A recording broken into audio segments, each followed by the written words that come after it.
be opportunities where the community might be able to help out here and there. We're going to try to put together a public board so every single day you guys can just check and just say, hey, does the development team need assistance with anything today? And you can just go and you can work on whatever the stuff we need. Anyways, so here's some of the stuff that Razzer's been working on. So this is a full-blown logistics system that Razzer has modded into the game. So this includes the ability to have people get in and out, drop supplies. There's damage model, all sorts of things. Razzer's also been working on helicopters. So here is a helicopter, an Apache helicopter mod in Operation Harsh Doorstop. And again, this is going to be gone over. Can you guys see this? You can see this, right? Is this seeable? Is this I don't know if Discord has trash. Sometimes Discord's bitrate is shit. All right, sick, bruh. So there you go. There's a fucking Apache helicopter in Operation Harsh Doorstop. And again, I think I really cannot stress this enough. And this is something that I've gone over in the video that I'm going to be uploading. I cannot stress this enough. But the thing is, the difference between Operation Harsh Doorstop and many other games, and this is the reason we made this project, is yes, other games do have modding SDKs, but you all may not know this. Maybe nobody knows this unless you get really deep into the modding framework, and then by the time you're that deep, you can't go back. Other games intentionally handicap their mod support. They intentionally make it so you cannot modify anything that isn't already in the game. This is a regular thing for many other games, especially games powered by Unreal Engine. And in my opinion, I think that's kind of devious. I think it's a little bit underhanded to release a modding SDK, but not explain to people that you've intentionally gated what the mod support is capable of. Because it's one thing to have bad mod support, right? It's another thing to intentionally make worse mod support. In order, and again, the reasons for this is because some games do not want you creating things that they have to compete with. They do not want you doing a better job than them. And they can't do that because the community could do a better job than them. So how do they stop you from doing a better job than them? They intentionally handicap the modding SDK so that you don't have the same kind of access and you don't have the same kind of tools that they have. Operation Harsh Doorstop is not like that. It is not like that. The SDK is as open as it is legally allowed to be. In fact, the only things that are not open is source code owned by Epic Games themselves that they distribute with Unreal Engine that we don't have the legal right to make open. But everything else is completely open, which means if you want to mod in helicopters, if you want to mod in jets, if you want to mod in tanks, not to say that we're not going to be working on those features, but if you want to, you could actually implement them before us. And not only could you do that, we fully intend to be working with the modding community so you all can actually help us figure out what features we want to implement next, and more importantly, how we want to implement them. So, one of the biggest things is that, for instance, Squad. I'm still not a super big fan of how Squad does their vehicles. It's not bad. It's not bad by any means. But there are things that we could maybe do differently. And if we were to implement vehicles ourselves and then not tell anybody about it and then, oh my gosh, launch vehicles all of a sudden and it's built a very specific way, it would be too late for us to change a lot of things that if we were to develop it with the community, we could have maybe figured out before we launched it to the public. That's something we want to do. For instance, one of the biggest weird things about Squad is when you run over other players. Running over other players in Squad is fucking weird. And there's lots of other little issues like that where it's okay, you get run over and it ragdolls you and it kind of hurts, but how can we do stuff like that differently? Having mod support be open is going to allow us to explore all of those different issues and explore all of those different systems. So that's going to be So Augusti says, is OHD going to be maintained by modders in the community 100%? No, of course not. So the way it's going to work is it's going to be hand in hand. So the modders are going to be helping us explore new features and new systems, but the core team, which is powered by your donations, which by the way, if you want to donate directly on Discord, you fucking can now. But the core team is going to be working on core game tools and core game systems, and the modding team is going to be helping us explore new features before they're implemented. So for instance, and we actually already work this way. So I don't know if you guys know this, but that's actually the exact same pipeline that we have with our official development team. With our official development team, hold on, let me move this over here so it maybe at least looks like I'm looking at you. You know what I'm saying? Our official development team is actually split into two camps. We have people who utilize the SDK for development, and we have the core development team.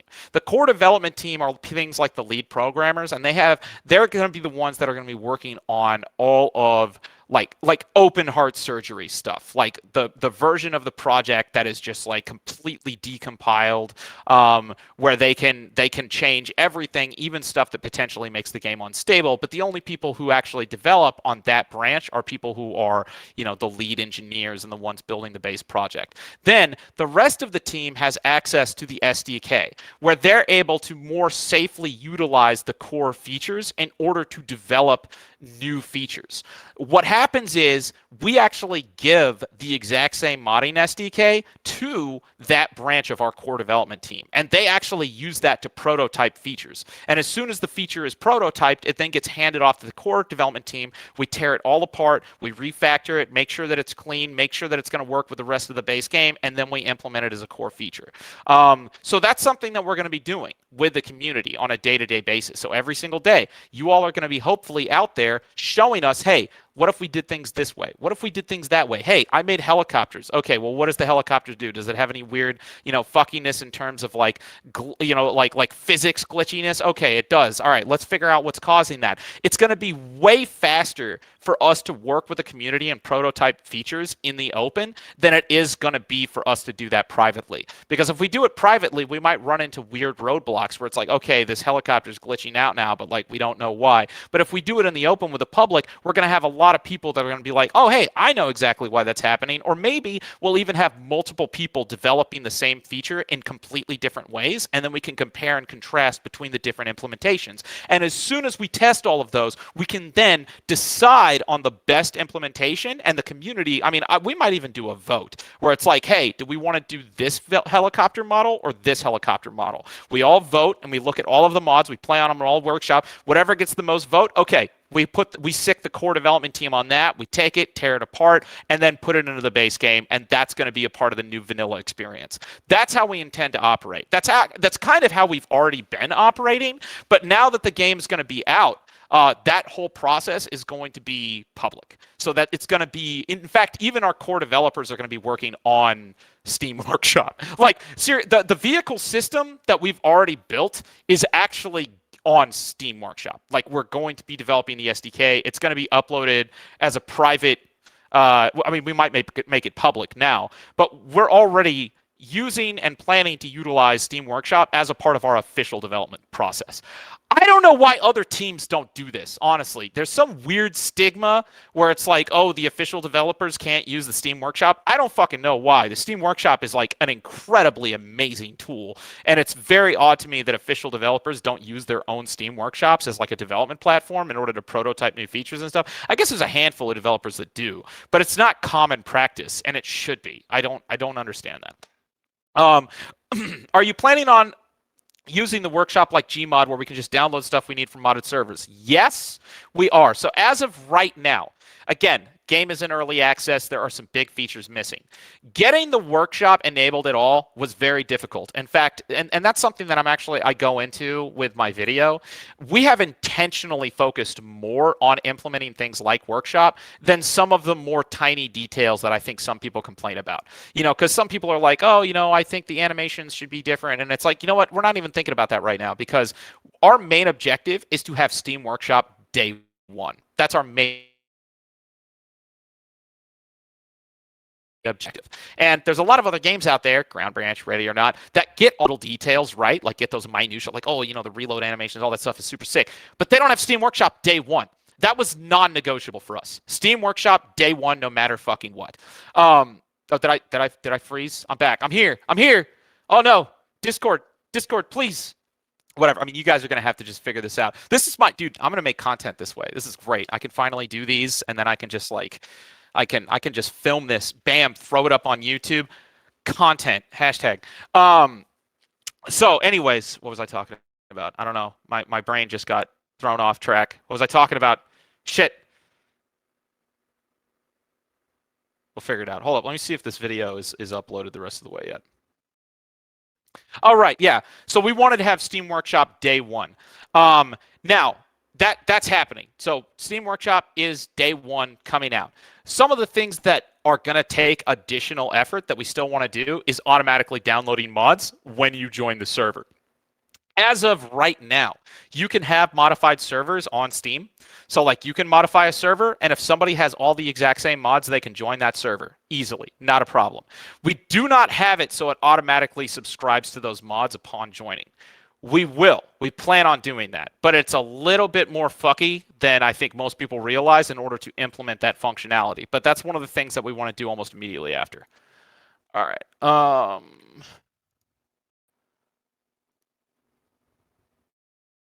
Man, this is taking so long. Is there any ETA on this? Oh, well.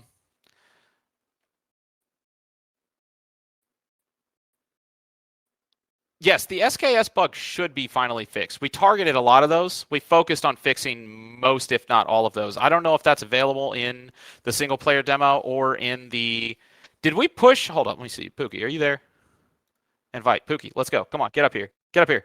Come on, Pookie, did we update the single player demo or the multiplayer playtest? Did that happen? A while ago. I mean, the new one won't be, I mean, tomorrow that'll all be updated. Okay. But we're not, like, are we even updating the playtest?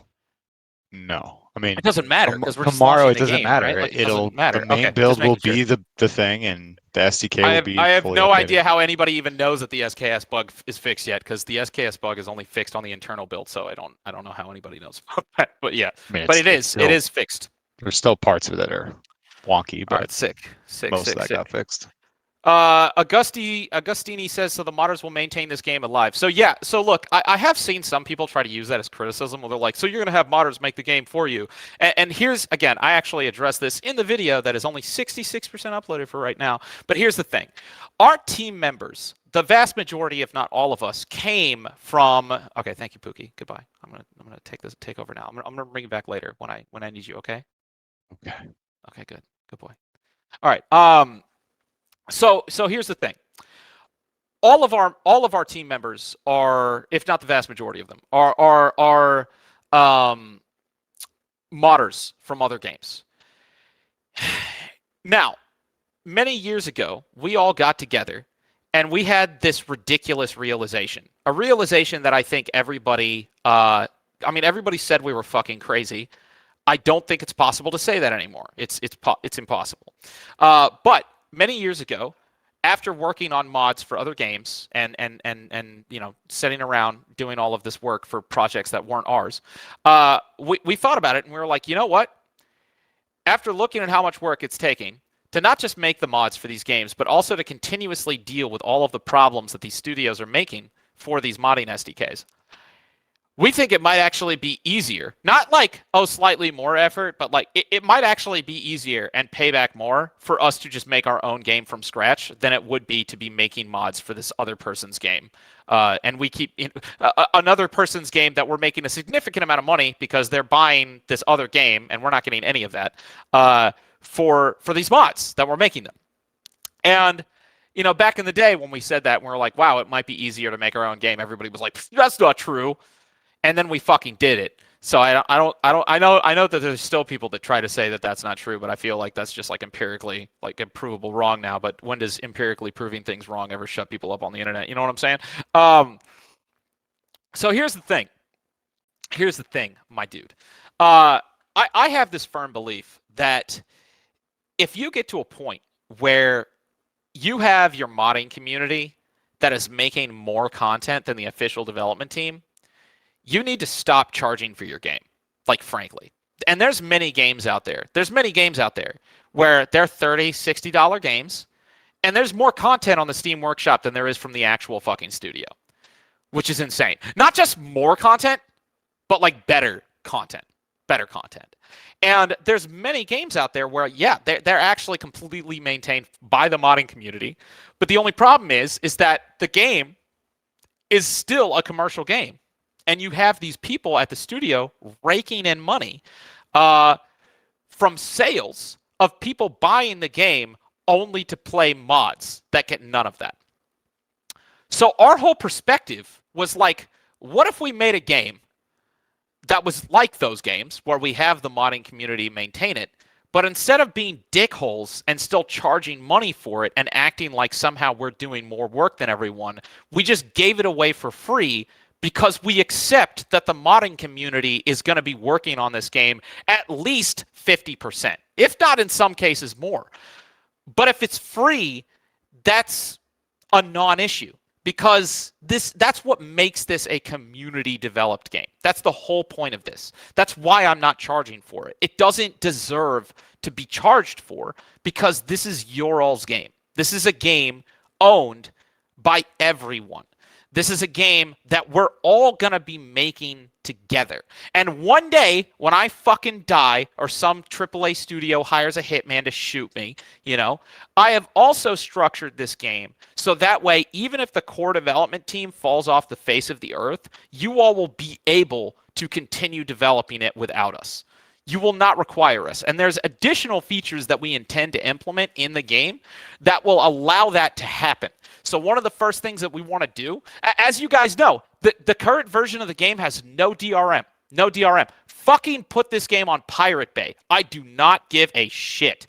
You can put this game also has local mod support. It does not need Steam Workshop. Steam Workshop is dope and all, but we have intentionally structured this game so that you can modify it without Steam at all. Now, the only problem right now is that we are still tied into Steam's master server, so you do need Steam in order to play multiplayer, but that is not because we want it that way. It's because we kind of have limited resources and we have to piggyback off of Steam's infrastructure right now. But at some point, we want to implement an additional feature where if you had the game and you didn't have Steam, or if Steam went down, you can actually configure it to point to a different master server. This is the exact same thing that Project Reality did. So back when Project Reality got screwed over because EA shut down GameSpy, which was the master server system for Battlefield 2, they actually had to hack in to the Battlefield 2 source code and reverse engineer the master server system in order to point it to a master server that they also had to reverse engineer to set up so they could run their servers outside of EA's control. That is something that I intend to implement in the base version of the game. So if at any point the game goes down or we're not here to maintain it, what will happen is you'll be able to point it to a different master server and you won't have to reverse engineer it. You won't have to hack it. It will be a default functionality of the game itself, which means that you could pirate Operation Harsh Doorstop from Pirate, and then that pirated version could by default point to a completely different master server that has nothing to do with us at all. So you can we will build functionality that will absolutely ensure no matter what happens, this game will live forever, period. As long as there are people who want to play it, as long as there are people who want to mod it, and as long as there's people who want to host a master server for it, it will be available forever. And that's intentional. That's all intentional. And that's how it's going to work. And that's how it should work, in my opinion. That's how, if games are really going to get to this point where the modding communities are doing the vast majority of the work, then these studios need to stop selling them as if the studio has anything to do with making the game better or maintaining it. In fact, I would say recently, some of these studios that are putting out these games, not only are they not doing anything to make the game better, but their ongoing development is just making the game worse. Like, there's a couple of games out there where the best thing they could do for the community is stop fucking working on it. Like seriously, it's gotten that bad where it's like not only are the developers not helping, they're making things worse and like literally just go away. So that's what Operation Harsh Doorstop has been built. And here, in addition to that, another thing that we intentionally intend to implement is to have a backup system. So we're also going to implement an archival system. So we're actually going to use Steam branches for this. And again, this isn't in yet, but you have my, I'm going to force our, like, I own the studio, so it's going to happen, because if it doesn't happen, I'm going to force everybody to do it anyway. So like, this will happen. But the next system that we're going to be implementing, we've already created support for this. We have to just go in and configure it, but we can only do it after the game's actually launched on Steam. But the next thing that we're going to be doing is we're going to be implementing a Steam branch archival system where all of the major versions of the game, so think like version 1, version 2, version 3, version 4, whatever. Again, don't know why every other game in existence doesn't do this. Actually, I do know why. It probably has something to do with money. But we're going to make it so you can actually rewind and you can roll back. If at any point a new version of the game comes out and you either don't like it, or it breaks all your mods, or it breaks your server, or whatever, we will ensure that all major previous versions of OHD are archived on Steam, so you can just go into properties, click a button, and you can go back to the previous version, and you can play all the servers that were still running that version, you can play all the mods that were still running that version, you can play single player, multiplayer, whatever you gotta do. So that way, we'll never break mods. We will never break mods, because if we ever break mods, you can just roll back and just play mods on the previous version until you're willing to update. Not enough greed. I addressed this in my video actually as well, which is now 84% uploaded. The only thing, look, for everybody thinks that there has to be a catch. Let me walk you through, because there is a catch. There is a catch. I'm going to tell you what that catch is, because everybody's like, no, you can't do this. You must have some selfish reason to do all of this. I do have a selfish reason. But the reason I think you should think that that's a good thing is because I want you to believe me that I want this as much as you do. What is my job? What do I do? What's my only fucking career for the past 10 years? You guys have been following me for a long ass time. What do I fucking do? Tell me in chat. Tell me in chat. Tell me in chat. Tell me in chat. There it is. Content creator. I'm a content creator, right? How do I make content? I cover mods. I run servers. I do all of this stuff so that way when a game comes out, I can have a job making servers for that game, making mods for that game, covering mods for that game. Over the past 5 years, it's gotten to the point where I can't do my own fucking job. I can't do my job. Why can't I do my job? Well, the games don't have community-hosted servers anymore. Their mod support sucks, and they keep breaking mods with new updates. And on top of that, I'm sitting here doing all of this work and covering all of these games that are selling their games, and not only not paying me, not only not paying modders, but they're not even doing any work. They're not doing any work. So I'm sitting here doing all of the marketing, doing all of the hype, sitting here promoting other games, selling these other games. I don't get shit. Why should I care? Why should I care what happens to those other games? Like when these other games come out with a development post and they're like, we need to keep the lights on. Fucking why do we care if they need to keep the lights on? Who fucking cares? What about our lights, right? Like, we've been sitting here modding your game, making content for your game, covering your game, marketing your game, doing everything that you're not. And you're going to complain about keeping the lights on? That's fucking pathetic. At this point, the best thing they could do for their own game is walk the fuck away. Seriously. That's my motivation. I need this game to exist so I can do my fucking job. So I can do my job. So I can do my job. The same job that I've been doing for 10 years now for other people's games that don't give me shit. I don't get paid from them. In fact, not only, sometimes I'll do all their marketing and they still shit all over me because they don't like me. And it's sitting here and we're doing all the work for them, and they have the audacity to not only take all of that money that they're making off of all our work, but then also have have the nerve to like get mad at us if we don't market it the way that we want, if we make a mod that they don't like, as if it's any of their fucking business, as if it's, or if we make a video with an opinion about their game that they, as if it's any of their fucking business, as if it is any of their fucking business, and it's not. And to make it clear that it's none of their fucking business, instead of putting up with their bullshit for years, I told them it would be easier for me to literally remake their entire fucking game and give it away for free than it would be to put up with their shit. And that's what I did.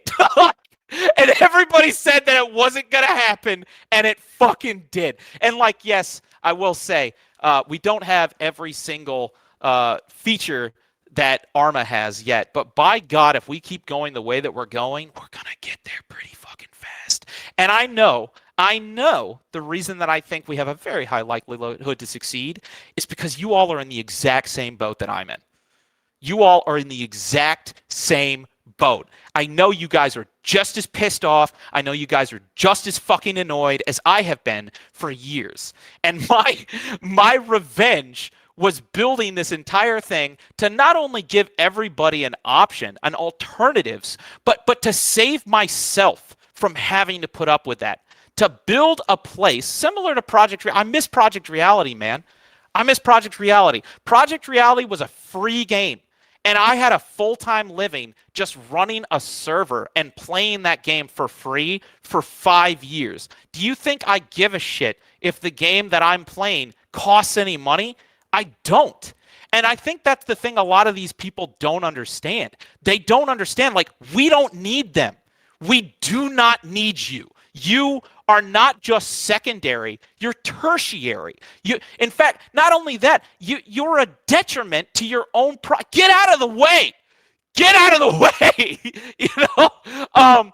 And that's what Project Reality was. Project Reality was a bunch of people coming together, volunteering their time, because we all needed that game as much as everybody else. All of us. I wasn't the only person that made a full-time living off of Project Reality. There was lots of other servers, communities. We all benefited from it.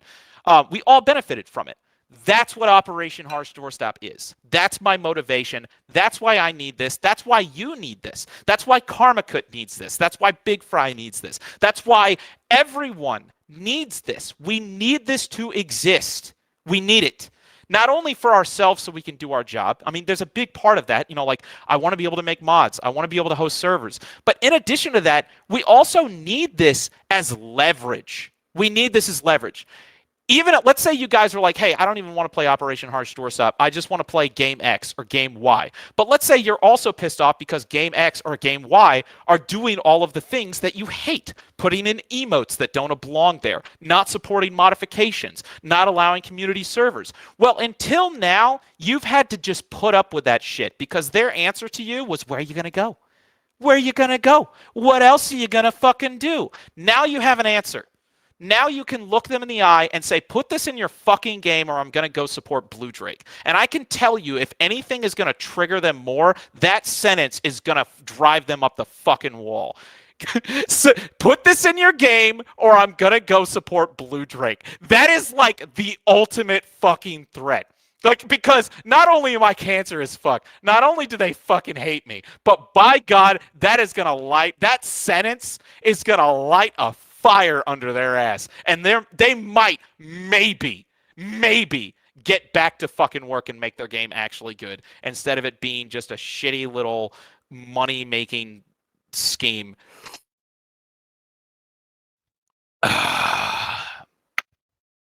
That's my motive.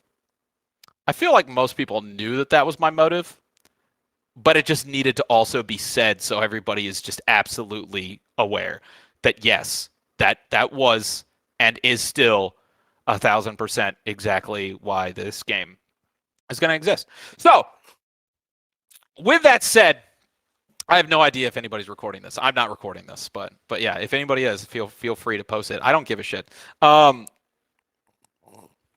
So that's it. And you 100 people that are sitting here, y'all are the front line. Because the way this is going to start, I was talking about this with a team the other day.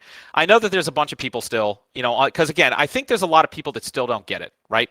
Like, 2 years ago, 3 years ago, there was literally nobody that got it at all. In fact, that's not true. There were people that get it, but you know who the people who got it were? The current core team. Like the 7 people that made this game possible, who are the lead developers for the project. 3 years ago, they were the only ones that were like, fuck, yeah, you're right. You're right. We can do this. And we did. Back then, it was much harder to get people to believe in this. I'm thinking now it's going to be way easier. And yes, there are still a lot of things that are missing. There's still a lot of things that we can do better. But I think it's going to be a lot easier to get more people on board with this vision than it was before. And while we're, again, let's say 2-3 years ago, we only had 1%. Like if I told this story to 100 people, only one of them would get it. I feel like now if I told this story to 100 people, 10 of them will get it, or maybe 20 of them will get it. That's you all right here. That's everybody in this server listening to this right now. You all, we would have had 10 people watching a couple of years ago. Now we got 100. Maybe a year from now we'll have 1,000. Like that's what our objective is. That's what our trajectory is meant to be. And the way we're going to get there, the way we're going to convince more people, is we're just going to make the game better. There's a lot of people who still, I think, are getting really caught up with the nitpickies, like, oh, hey, like recoil or like animations or whatever. But I think there's a lot of people that realize, like, especially based off of everything that I just said, that doesn't really matter. Like, it doesn't, at this stage of development, it's not as important to get those minutia perfect than it is to build the core functionality of the entire platform. I know that there's a lot of people that get that already. Fabian, you're in my video, dude. You're in my video.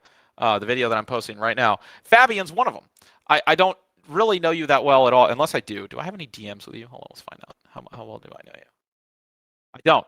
I don't know you at all. Perfect. Fabian, I think, is somebody who I've never talked to before. At least I don't think so, unless I've talked to you in chat. Who gets it? Like, I saw the stuff that you've been doing. I saw the work that you've been doing.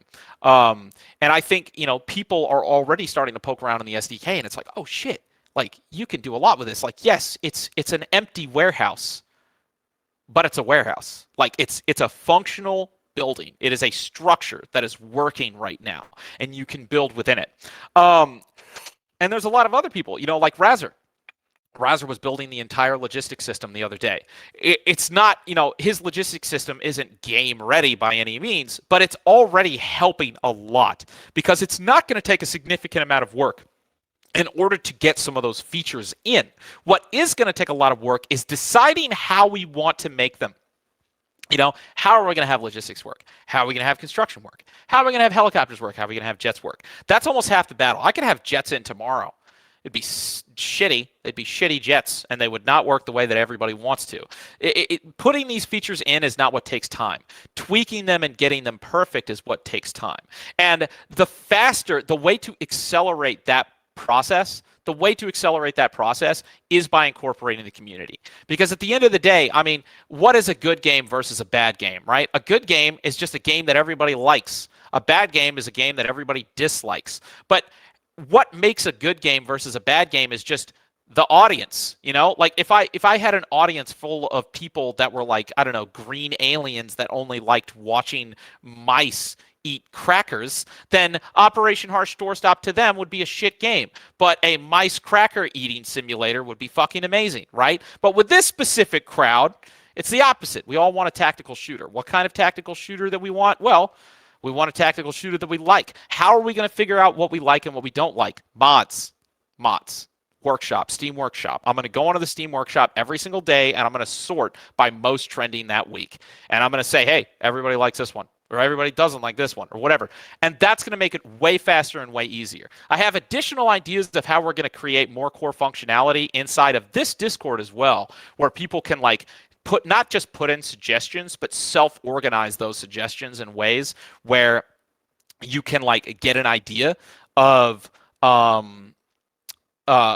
what people want the most. So we're going to be overhauling our suggestion system. We're going to be overhauling our bug report system. So that way we can have a self-regulating suggestion community where good suggestions float to the top and stupid chaff suggestions that get downvoted just slowly float to the bottom. And then we just rinse and repeat that. They don't disappear completely.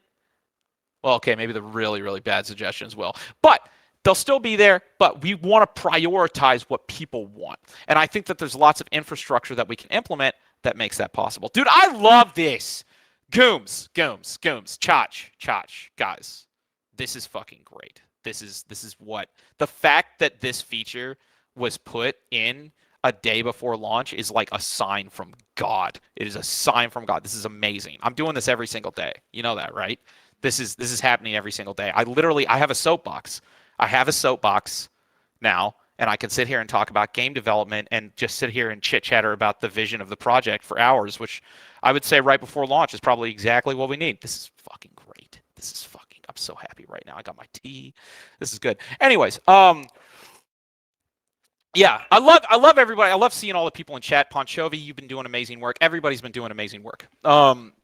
And again, hopefully, the more donations we get, the more supporters we get, some of your favorite modders in here will just, I'm going to give them a job offer. Like, the more resources we have, I want to get to a point where we're not just incorporating the community, but we can actually weaponize the community by maybe getting you, if we can offer you a paid job, then who knows? Maybe at some point, some of these modders are going to set up their own Patreons. They're going to set up their own servers. They're going to have their own YouTube channels. I want to get to a point where I don't even have to pay you to make this worth your time.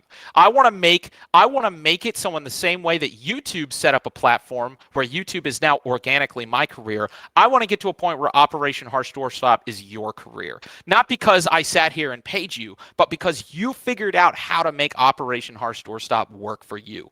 Karmakut did it. Moydog did it. Look at all of the people who have made a full-time living off of Squad.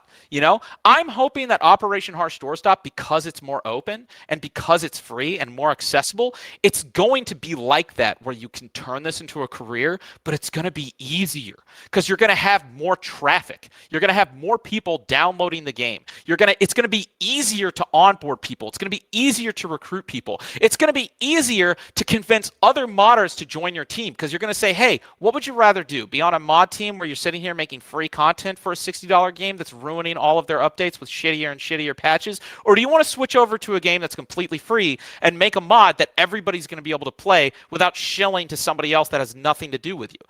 I think that's going to be a much easier sell long term. Take care, Dimitri. Thanks so much for coming out. I hope it does have a healthy population as well. We don't know. We have no idea what's going to happen. Here's my prediction. I feel like our population in the early days is going to be low. Fuck, dude. Ground Branch had less than 50 players like a day for how many years? I have no idea. Quite a few years. I would say 50 players, 50 concurrent players is like our baseline. Yeah, our single player demo is already above that. So like in fact, what are we at? It's not super high. It must be at like what, 80, 100, something along those lines. Yeah, 100. Yeah, our single player demo has been trending at 100 players for a while. That's a lot for a single player demo. Like, the game's not even fucking out, and we have 100 players. Like, that's a lot for a little indie game like this. That's pretty huge. What I'm thinking is we're going to get a big ass spike on launch, but there's not going to be as much content as other games, right? So like, we're probably not going to retain all of the people on launch, but we're definitely going to retain a lot. How many that's going to be concurrently every single day, I'm not entirely sure. But I'm hoping that if we continue to do our job, that number can very quickly skyrocket. Especially, I think you look at what DayZ did for Arma. Dude, I still remember when nobody knew what the fuck Arma was. DayZ put Arma on the map. DayZ is kind of like an example of a modder selling somebody else's game. Like, DayZ made Arma profitable. Like, that's maybe not profitable, but like it put Arma on the map. DayZ put Arma on the map. There will likely be something like that for OHD. We will have dog shit numbers for a while, and then there's going to be one thing that happens, and it's going to be some mod that nobody here has thought of yet, and it's going to come out, and then it's going to be like, that's what's going to happen.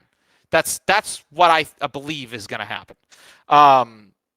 Worst case scenario, even if that doesn't happen, we've made a dope ass game that still has like a pretty sizable number of players, at every single minute of every single day. Look at it this way. I do a live stream, right? I'll be lucky to get 100 to 200 concurrent viewers, right? My game, the single player demo of this game, has the same number of people that watch my live stream every single minute throughout the entire day, every day. Like that's a baseline. That's an achievement. Those may seem like small numbers. They are fucking not. Like I think, what is it? How many? 100 concurrent players every single second at every single day must be how many total players is that? Hold on, I have access to this information. How many total players? Because if that was a video, right? Like if that was an actual video, where do I even see this? I don't even know where to see this information. Hold up, demo, single player demo, edit store page, Steamworks settings, marketing and visibility, activation reports. Hold up, let me bring Gooms. Are you there? Come in here. I know you know how to see this, Gooms. Where's the? I invited you to speak. Where do I see the information for like our concurrent player base? What do you mean concurrent? Hello, Yeah, can you hear me? Yeah, I can hear you. I can hear Oh, you. Like how my many? thing's not lighting up. No, What do you don't worry mean, about like it. Yeah, like the number of people that are actually playing the game, like on Steam through Steam. I'm using SteamDB not is SteamDB. probably the more accurate one, I but know there's a way to see it in the back end. oh, Is it that in I the don't know. financial info section? Is it like where the wish lists are? Concurrent? No, I don't think so. I'm actually Players, not here it is. sure how to Players. even Got it. I do got it. it. I got it. Okay. I got it right here. I figured it out all by my little lonesome. I'm so smart. Once it takes forever to load. Will Gore be improved? Everything will be improved. After you hopefully listening to everything that I just said, hopefully you guys understand when I say everything will be improved. Those are all right, and I have to. I don't know why this thumbnail isn't working. Steam players. Hold up. Single player demo.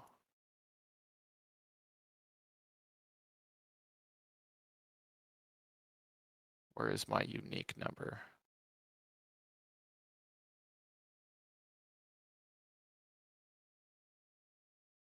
Yeah. All right. Our current average daily active users. So I know we only have 100. I know we only have 100 concurrent players, but that is the equivalent. There's 100 people on at any given time, but 5,000 people log into that demo every single day. So if this game was a YouTube video, right? 5,000 times 30. That's 150,000 people every month. If this was a YouTube video, it would already have like 300, 400,000 views. That's the thing. So even those small numbers are significantly higher than I think most people realize. Anything above that starts getting insane. So yeah. All right, that's the situation right now. Hold up. Gooms, did you actually set up the meeting channel? I had Chach look at it. Okay, Chach, did you? Hold up, let me bring in. Where's Chach? If I use speak.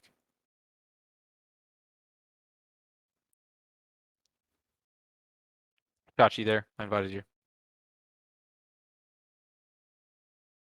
Chach, my boy, my fam, my brother, my beautiful, beautiful man. Oh, he messaged me. Oh, he's on the phone. Okay, never mind. Are you gonna tell me if you did or not? The internal. Okay, they look fine. Do they? Permissions. Hold up. Edit channel. Permissions.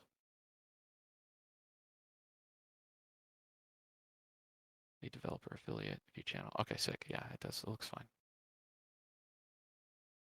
Okay, good. All right, so that's all set up. We're totally gonna use this for meetings, by the way. So yeah, so that's pretty up there. So our numbers are pretty high even now, even before the game came out. I think if this is our baseline and we only have upwards to go, we're already at a really good space. I think things are only going to continue picking up as time goes on. And if 100 players, 100 concurrent players every single day is like our starting point, dude, fuck yeah, that is a great starting point for just a single player demo, dude. That's lit. Now, whether we're going to have a big influx of people tomorrow that like don't understand the point of the game, and they're going to compare it to things like, you know, a 5.0 version of Squad and like Arma after it's been developed for over 20 years. You know, that's who knows. But at this point, who cares?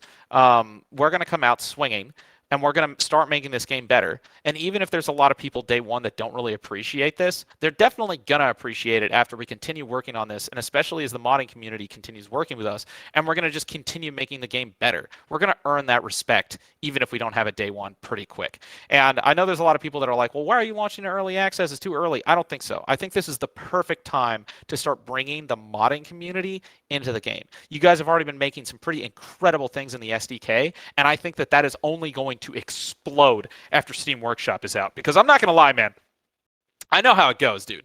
Right now, the mod installation and distribution process is like, I don't want to say it's trash, but it's like, it's just a pain in the ass, man. Like having to upload it on Google Drive, and like Steam Workshop accelerates that by a significant margin, and we're going to take full advantage of that. And I think that that is going to have a much bigger impact on the modding scene for OHD than I think most people realize. And if our modding scene is already this strong, without Steam Workshop, dude, and when the game is not launched, dude.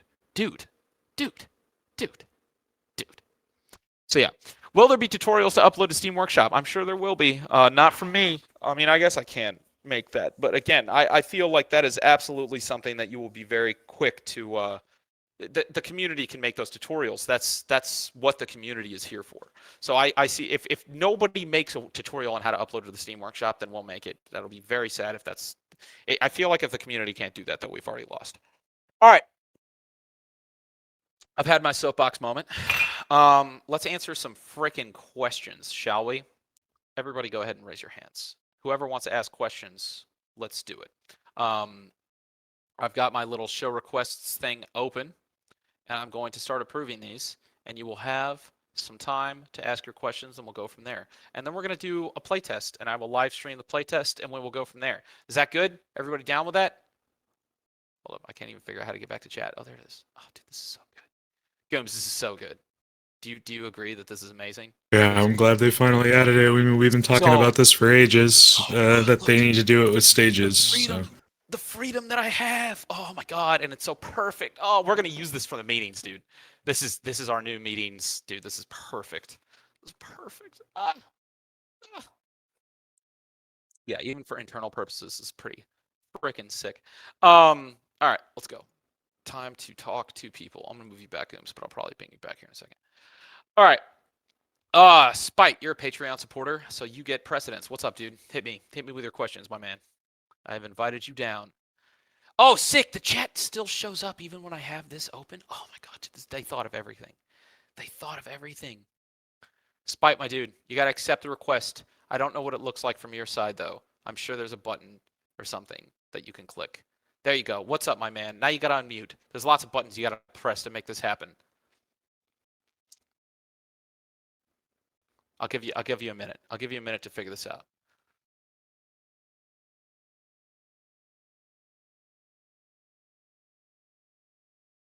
All right, the video is up, by the way. I am gonna post this. Private, public, done. I'm not even gonna make a thumbnail for it. I don't give a shit.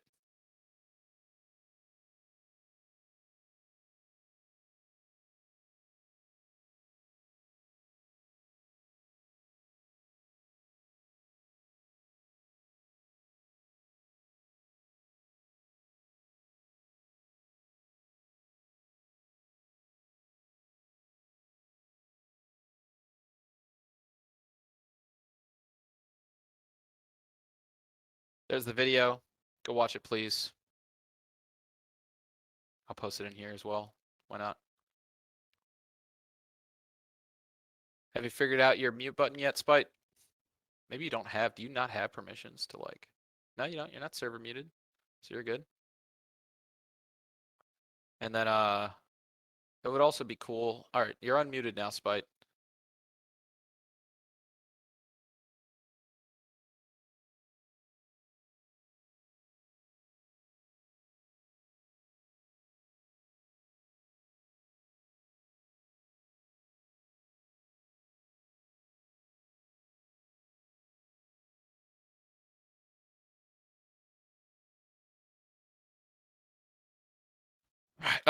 Spite, you can also just type in chat. I'm watching if you want, my dude.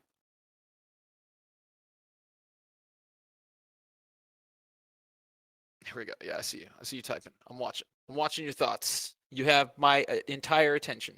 And thank you so much for supporting on Patreon. We do absolutely rely on people like you.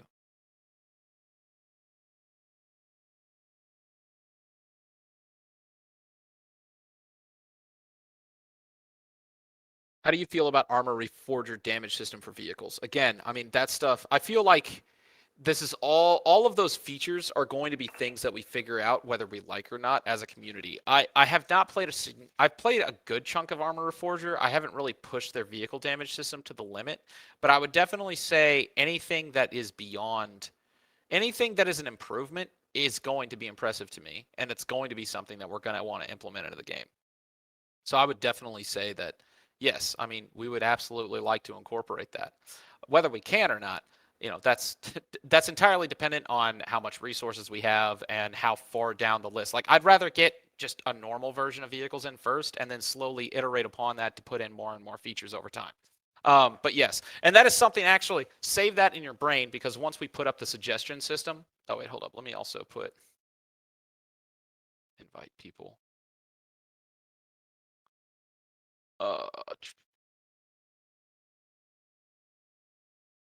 Also, you can feel free to join the stage channel for a Q and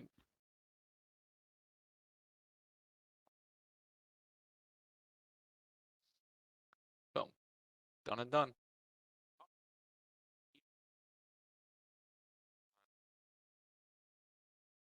All right, sick. So go make sure you guys watch the video. If not now, maybe at some point. But yeah, there's a lot of points in there that have definitely been, that I think are important to this situation and important to the launch, that you all will probably want to hear. And then we'll go from there. All right, let's see. Next up, we have the Dead Wizard. What's up, man? Come on down. I see that you're tagged as a content creator. Let me look you up. Hello. No, sorry, I don't know. Hey, what's up, man? How you doing? I'm good. How are you?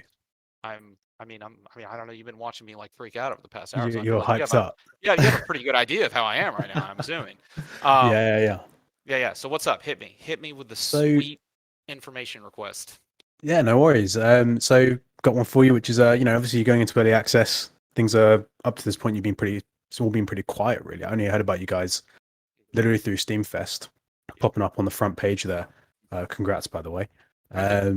But my main thing is, moving forward from the launch into early access, what are the kind of main initial concerns or goals? Is there anything at the top of the list to like fix or add? Yeah. So we have a features list that we want to implement. And I think it's a collection between game systems and more like infrastructure. We kind of have to balance between implementing features that are cool but don't really like add that much, versus features that are really boring to talk about but are like really huge. And examples of that is, for instance, like right now we have full Steam Workshop support. And we also have modified servers. So if you have all of the same mods loaded on your client, you can join a server with the same mods, you guys can all play together. What we don't have at this point is having the ability to automatically download mods when you join a server. That's something that's just a lot of extra technical work that we totally intend to do.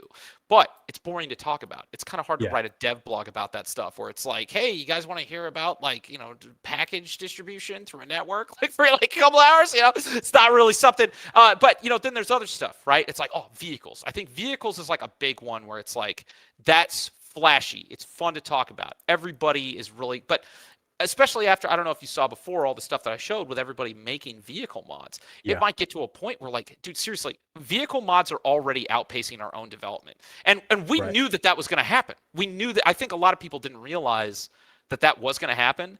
I knew that it was going to happen primarily because, and this is another thing I don't think people take into consideration, our SDK is Unreal Engine, right? Squad's Unreal Engine. Insurgency Sandstorm's Unreal Engine. It's not the exact same SDK, but it's Unreal Engine. So all of these modders that have already created, hell, Squad, their first iteration of helicopters was a mod. Some dude just did it. And they actually had to hit that guy up and say, yo, how did you make this? So they could use him as reference in order to implement their own. So we're kind of at this situation now where we have to choose, where it's like, okay, do we implement vehicles, which is fun and flashy to talk about and makes for great dev blogs, but maybe doesn't have as big of an impact as doing things like server-side mod distribution integration, which is nowhere near as fun to talk about. But if we're going to have people making Apache helicopter mods day one, it might be more important for those to get distributed through a server than it would be for us to make our own crappy, helicopter mod or like our own helicopter feature in the base game early. Because a lot of these people that are making these helicopter mods, it's like we already brought onto the team. So Razzer's actually already helping. He started as a modder. So that's all stuff that that's my job. I have to constantly triage that. I have to constantly gather data. I have to make those big decisions, and I'm the one that gets yelled at when I make the wrong decision. And I get yelled at a lot. But that's, I think, the main stuff to take into consideration before launch is balancing expectations when it comes to it's like eating your vegetables. And sometimes I feel like I have to remind the community that we have to eat our vegetables because everybody's like, oh, when are you going to put in inspect animations? And it's like, dude, do you want that or do you want something that's probably going to be better? And yes, it's not as flashy, it's not as fun, but there's lots of other features out there that would probably be way more worthwhile to spend our limited time and resources on. Don't get me wrong, it would be nice if we had unlimited resources. So if somebody wants to drop a couple mil on the Patreon, then I'll hire 17 more programmers and we'll put it in well, it's not that easy because then when you have the money, I have to find programmers that aren't going to fucking scam me too, and that's half the battle. But yeah, that's the thing. I think we have to balance people's expectations. No, this game is not 1-to-1 to squad yet, but it took squad a long time. Yeah. And I would say that we are objectively far beyond where squad was when they launched. I can't even think of any features that squad had more than us on launch. I guess they had a really simple construction system. And that's something that we actually already implemented a construction system, but we actually intentionally decided to take it out because the construction system that squad had in the beginning was so bad that it almost made the game worse, because you need to have vehicles for the construction system to really make sense. So the first versions of our game, we intentionally made more like Sandstorm. There's a reason you can spawn on all the flags right now. That's not because we intend to make it so. It's because we tried playing with a fob system and we tried playing with all the flags be spawnable, and we're like, dude, I'm sorry. Until we have logistics vehicles and stuff like that, playing a infantry only skirmish map where everybody spawns at main and you have to walk all the way to it's fucking running horrible. 1,000 meters. It is not fun. It wasn't fun when squad came out, and it's still not fun today to do that on an infantry only map. So we made the decision.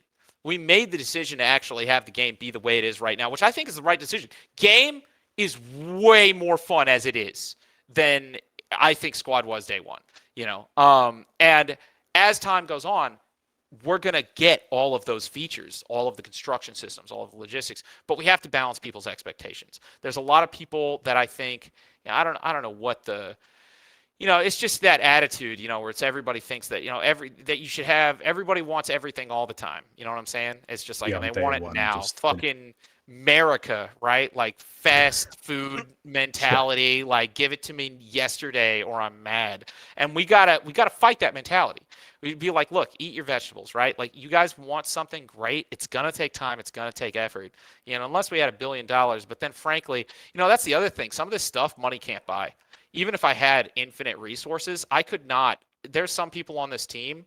I'm not sure if I could find another person like that in a short period of time. I mean, maybe over a long enough time, but these teams are not just sitting around at the checkout canister at Target, building a team like this takes time and effort. And this is why I'm so urgent about this situation. I try to make people understand. It's dude, we're a free tactical shooter with mod support, and we have the team that has the experience and capability to do this right now. I don't know when this is going to happen again.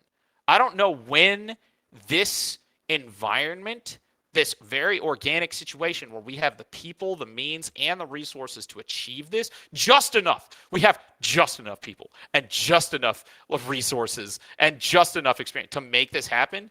I don't know if this will ever occur twice. This is like lightning striking right now. So it's all come together quite nicely. It has all come together quite nicely, and it didn't have to, man. Like, there's so many ways that things could not have come together this nice. We need to push this now while everything is aligned. Everything is aligned right now, and it's good. And I think the main thing that we need to do is we need to manage people's expectations so that they understand what is possible, and not just understand, but also are hopefully going to come in and support us the way that we need to be supported. And I'm not just talking about money.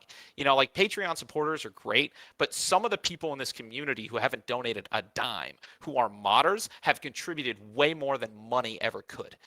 Like, there's a lot of modders coming in here helping us work on the game, helping us prototype features. There's even people coming in and giving feedback. And, and this is something I'm probably going to make another video about this going forward.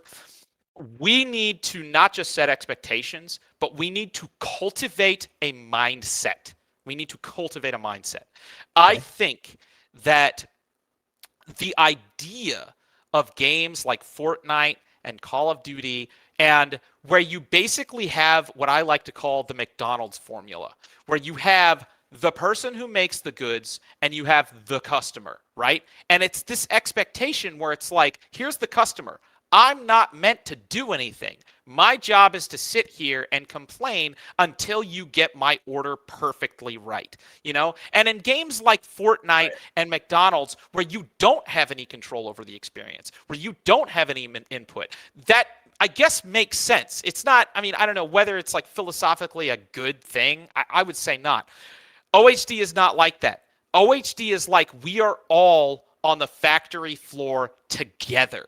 And I think that there's some people coming in here that are used to this McDonald's mentality, and as soon as they come in, their first instinct is to they're coming into this factory and they're flipping the fucking tables while all of us are working, and we're trying to be like, yo, dude. And then of course their first thing is like, well, you guys can't take a constructive criticism. And it's like, dude, this is not constructive. Like, you need to change your mindset. You are not helping. And again, we want, because there's a difference between criticism and QA. What we need is QA. And sitting there and being like, well, this game fucking sucks. That's not QA. That's useless. If you were on a QA team, you would be fired. We need people to come in here with the mindset as a QA team. You don't like something? Show me evidence. Get me a video. Get me replication steps. Submit a ticket. Yeah. Be constructive. And I'm not just saying constructive in like attitude. I mean, like, if you're going to come into this community and you want to be a part of this, you need to be a part of it. You need to help and not just like feel like helping. You need to follow doctrine in a way that's going to help make this game possible. And I think that's a mindset that is going to be possible for us to push. I think, because for me, I think it's enlightening, because I think there's so many people that have gotten used to this idea where they can't do it. Like, let's say, or even, look at Squad right now. Squad's implementing a bunch of stuff that people don't want. You got to fucking live with it. And that's their attitude. You have no choice. It is shut the fuck up, sit down, and take this McDonald's burger that we're going to stuff down your throat. That's not the culture here. That's not the culture here. And I think so many people have been used to that culture that that's the only way that they can think. And it is our mission to reprogram those people. That sounds like super conspiracy-y, but that's what we have to fucking do. That's what we have to do. It does. Like, we will, honestly, you want to talk from a bigger scale. Like, I think that mentality, this mentality of taking and not giving, is one of the biggest issues that's poisoning society as a whole. We need to reteach people how to be constructive. People have lost the idea of how to be a constructive member of an ecosystem, and we need to reteach that. And that's what Operation Harsh Doorstop is built. That's how it started. That's how it works. That's how Project Reality was. That's where, Project Reality, dude, we all fucking hated each other. Like, but we all came together. Everybody, even people, because again, I wasn't officially on the dev team, but everybody worked so closely together. The developers worked with the server owners worked with the modders. Yeah. Everyone worked together to make that possible, to make that project work. It didn't matter if we liked each other. It didn't matter if we got along. We knew how to work together. And that's what we need to do here. We need to teach people how to work together and how to be constructive. You don't have to like, and I try to tell people all this. People are like, BlueDrake's a piece of shit. Dude, like, fuck, you're right. You're not even wrong. I am. Like, I am not here to be liked. I'm not here to be everybody's friends. I am here to make something. And I am here to try and teach other people how to help make this thing that we're all trying to make. You don't have to like me. In fact, in some cases, I think liking me might even make things, it might even be easier if you don't like me. You know, it's like, you know, when you have anybody that's in a position of power, I don't think needs to be liked, right? It's not my job. It's not their job to be liked. It's their job to make things work and to help other people be productive. And it's not just my responsibility, and this is the main point I want to get across. It's not just my responsibility to do that. Everybody's responsibility should be to do that. If you have friends, if you have other people, try and help them understand how to be productive, how to help with a project. If they have criticism, if they're upset about something, teach them how to voice that criticism in a way that constructs something, that makes something better. Because there is empirically bad criticism and good criticism. Bad criticism is just like, yo, fuck you. You know, but the good criticism is like, hey, here's the data. Here is data. This is data. Here's how to act on this data. We need that. The more people we have like that, the faster we get this done. Fantastic. I appreciate the response, man. That was no very problem. Informative. There's a lot I love talking. Digest. I can tell. Yeah, no, you're a good speaker. So we're good, man. You ask as much as you want. All right, I'm gonna let somebody else talk. No worries, mate. Not that I don't love you. And then we'll keep moving. All right, Pro Boy, what's up? Bringing you up. How you doing, man? How you doing? Hey, can you hear me? I can hear you. What is your thoughts, questions, awesome, ideas? First of all, I just want to say I joined today this Discord. What's up? And I bought Platoon Leader right away for one simple reason, and that was modding. And you insisting that modding is going to be a big part of this. Modding first project. That is not just a big part of this. It is the only part of this. That is the only reason this game exists. And I love that because I think mods are the thing that put PC gaming over console gaming overall. Agreed. And I'm not a big PC Master Race guy, but I think that's what keeps me on PC. In my opinion, I think if there was ever a way for us to bring modding to consoles, I would be all for that. Oh, that's something absolutely. that we want to. Yeah, we've already, because we've had some people come to us and be like, "Hey, would you want to do a version of this game on Xbox?" And we're like, "Not without modding." It's like you make modding possible, we're there. You don't, we're not. Like that's just how it's going to be. So yeah, no, I agree with you 2000%. It's and that's what this project is. It is mods first, community first. That's why it's free. That's why there's no charge. That's why the SDK is completely open. That's how we roll. I love it. That's what compelled me to financially invest in this. I appreciate it. So the thing I want to ask is, I look at my favorite developer of all time is Valve, and I see agree, dude. A company that is and it was a company that knew how to take advantage of mods and how they could grow them into something, Counter-Strike, Team Fortress. Portal started as a small student project. They knew how to take things that were small and then bring them up and make them global sensations.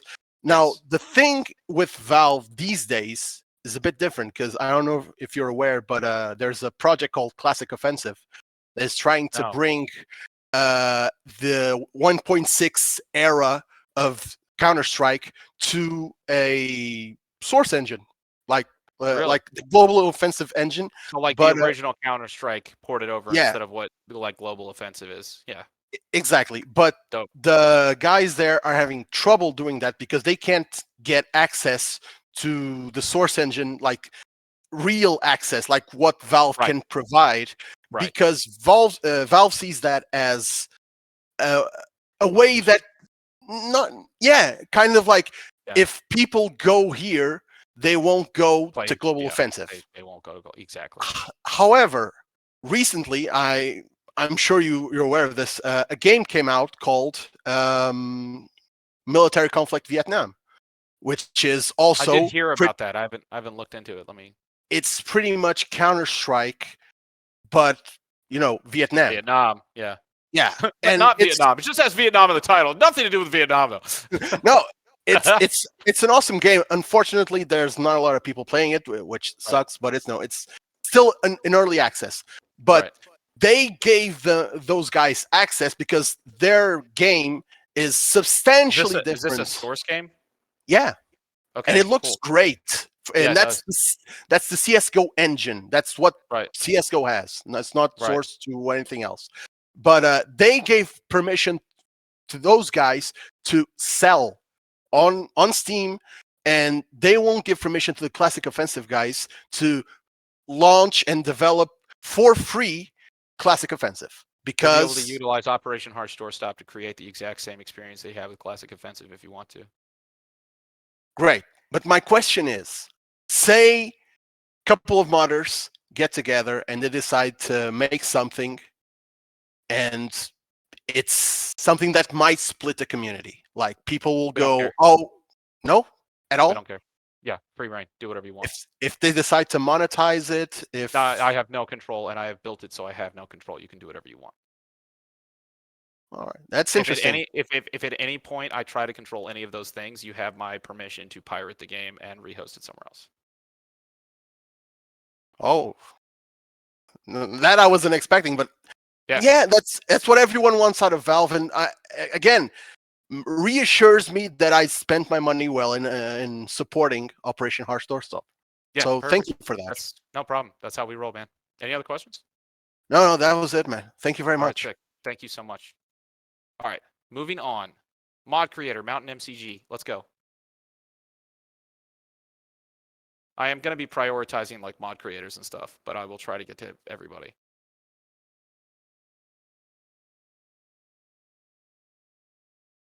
I see that Criosis Squared says you heard it here first. We're allowed to mutiny if they turn evil. Not only are you allowed to mutiny, I have intentionally built the game to make, that process easier. If at any point you want to take the game and you want to like change the master server or do any of those things, so that way you can exit our control, I will build the game in a way to facilitate that process. 100%. Hey, thanks for letting me come on the stage, man. Yeah, no problem. One of my main questions that I want to ask is I've been talking to like Gooms and a few other people about this before, is monetization, because the game's free to play and that's obviously one of the main like appeals to it. Yes. And with the mod support, like it was so easy to learn how to mod the game. Yes. And like I'm curious how you're going to monetize it, because I feel that with how the we're mod gonna support, monetize it, or how modders are going to monetize it. How you're going to monetize it, like long-term support, server infrastructure, etc. We don't because like with cosmetics and content patches and all that can be like modded in. You can mod in cosmetics if you want to for your server, yeah. But I'm more curious how you guys plan to like long-term keep this infrastructure up, like fund yourself. We don't keep the infrastructure up. We don't host the Steam servers. No, I mean, yeah, but like, how do you have any long-term like goals for your development team to continue having funding? We have long-term. We have donations. You're going to continue the Patreon model, and that's just how you plan to continue it? We make probably more money off of Patreon, and this is look. I want to make sure that everybody understands.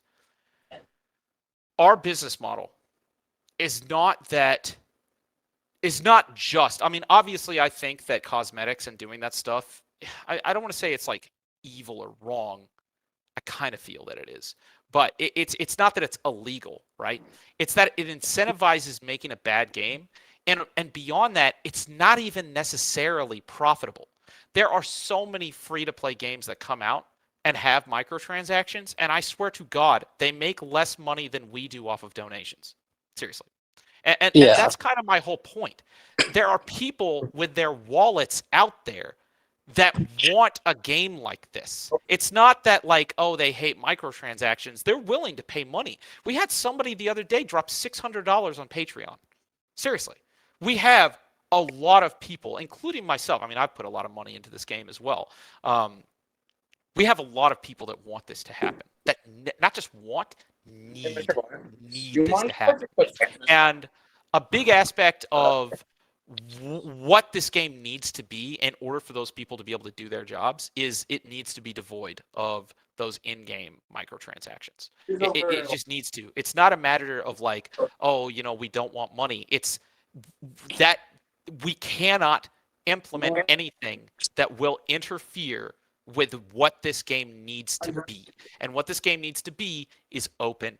It needs to be open, it needs to be moddable, and it needs to not have microtransactions that interfere with that process. Because as soon as we go down that route, it starts incentivizing us to do the wrong things. You know, like the previous guy just said, they don't want to enable the other Counter-Strike game because they're afraid that they're going to compete with their own paid product.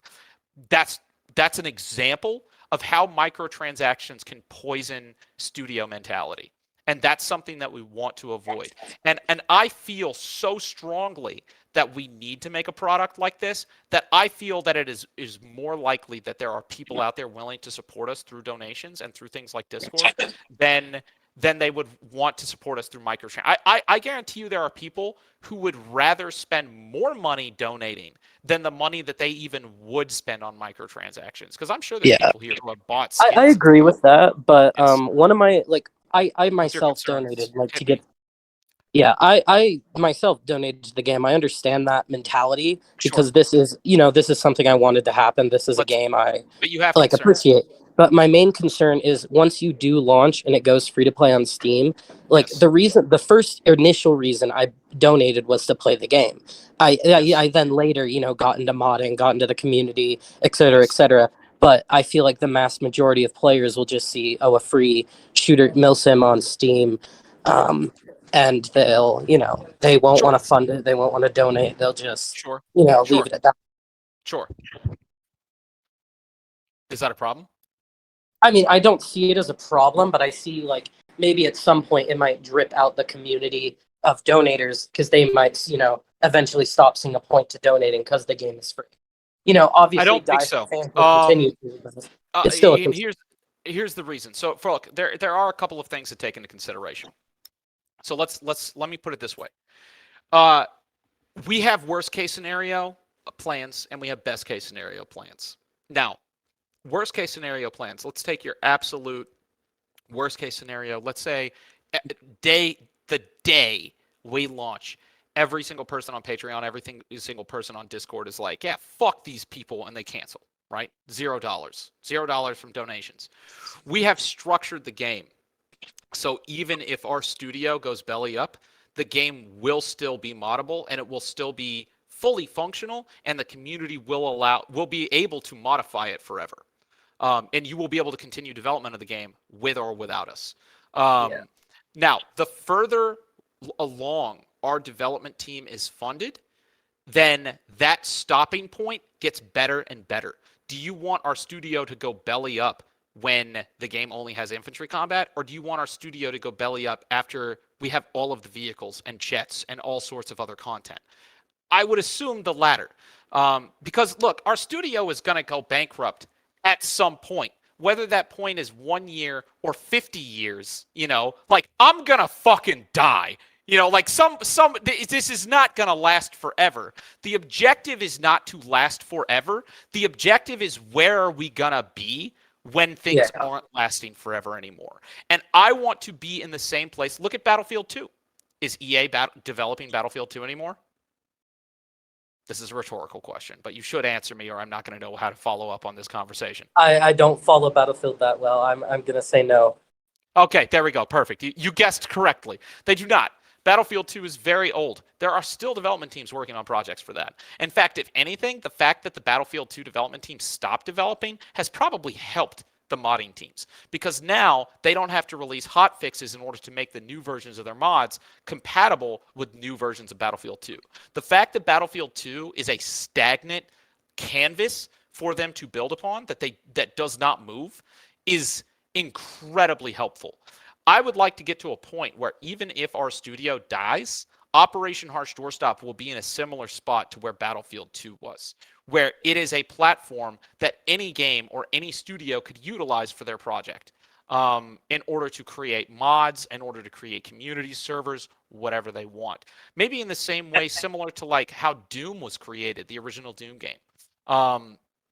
So I hope that answers your question. Now, that's the worst case scenario answer. That's doomsday, pessimism, society crumbles, and everybody is fucking. Now, I don't think that's what's going to happen. And I feel like I don't think that's just like, I think that people have goodness in their hearts. I don't think that's where I'm coming at that from.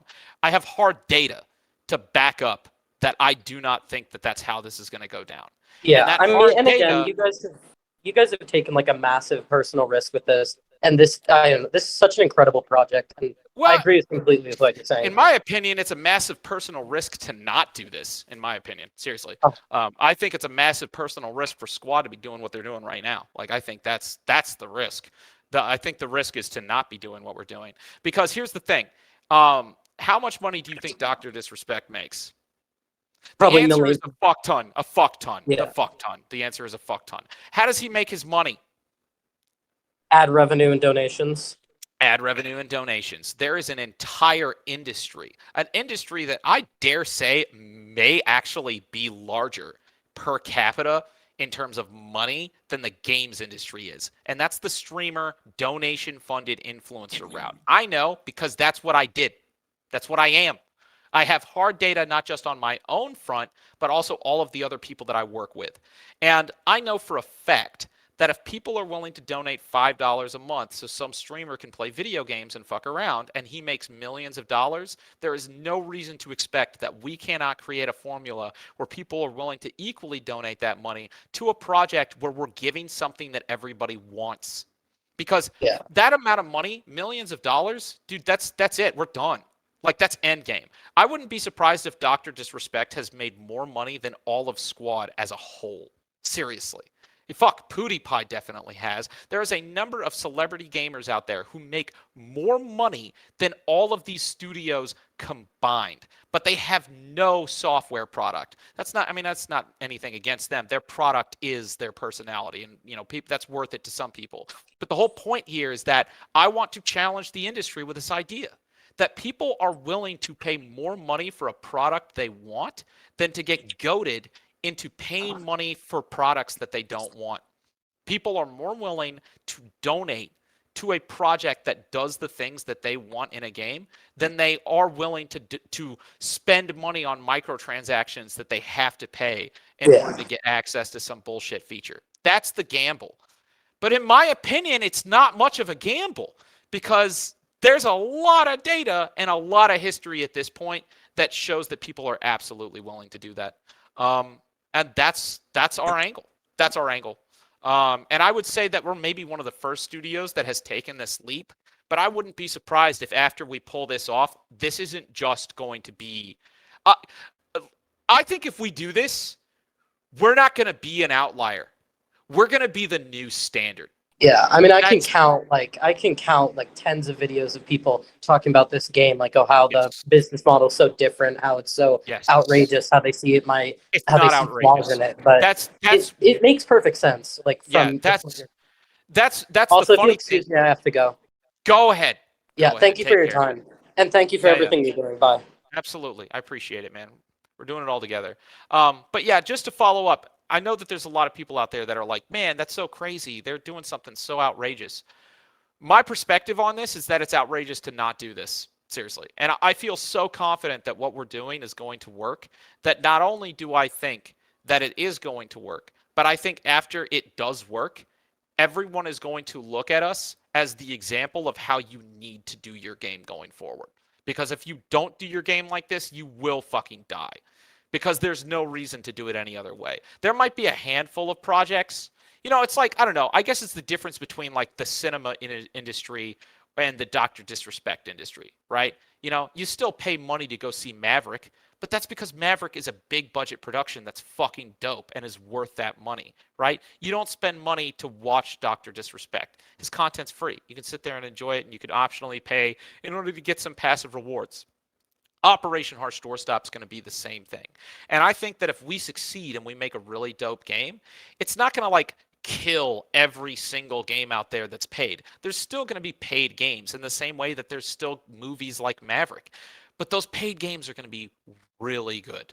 Those paid games are going to be worth the money. It's not going to be like, hey, here's a template for a shooter. Now, modders, please make my fucking game for me while I push a whole bunch of really shittily made updates that make the FPS worse and implement emotes that you didn't fucking ask for. If we succeed, it changes the landscape. Yeah, no, this live stream will not be uploaded to YouTube. But if somebody wants to record it and upload it to YouTube, you can fucking do that. Oh, nice screen cap, Coiled. That's a good screen cap. I actually need more tea. I'm gonna go get more tea. Yeah, let's bring in some more people. Let's do this. We're gonna do something crazy. I'm gonna bring in 6 people. All 6 of you, come on board. Let's go. Come on down. Hey, Swift. Hey, Lemming. Hey, Seat. He's Hey, be fine, Goose. mate. How you doing? It's literally almost midnight, mate. In about 30 minutes, and I'm gonna have to sleep soon, mate. But That's all good, dude. Yeah, let's go. Yeah, you seem talkative. Tell me, what's your question? Let's speed run this. I'm actually nervous a little bit. Well, I was thinking more and more You on should the. be nervous. If you mess this up, dude, you're so fucked. It's as live. It's gonna I'm be recorded. already screwed. Sending it to your parents. I already get the response. But anyway, I was thinking more on more on depth on player customization.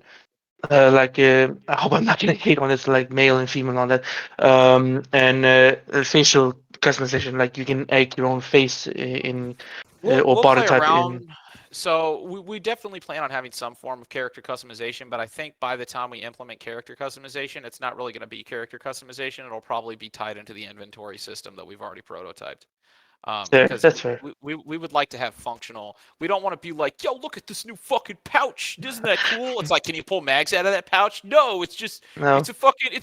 It's like that's a customization. Like we would like to have something maybe more akin to Arma, where it's like all of the different items that you could put on yourself actually have something. That's fair. But I was also there was also another thing about it's more on the business thing. What's up? I was thinking about how would you also help to support the service owners by my question is not wrong or something like that, but via business partners and all that. I'm wondering how here's how it's gonna work. My dude.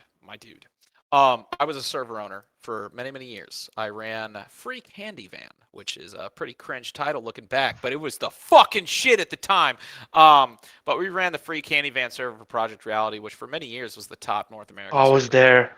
Yeah, what's up, dude? Yo, what's up? So I absolutely understand the server host business model. I intend to build infrastructure that will not only allow you to run better servers, but will allow you to support yourself running those servers.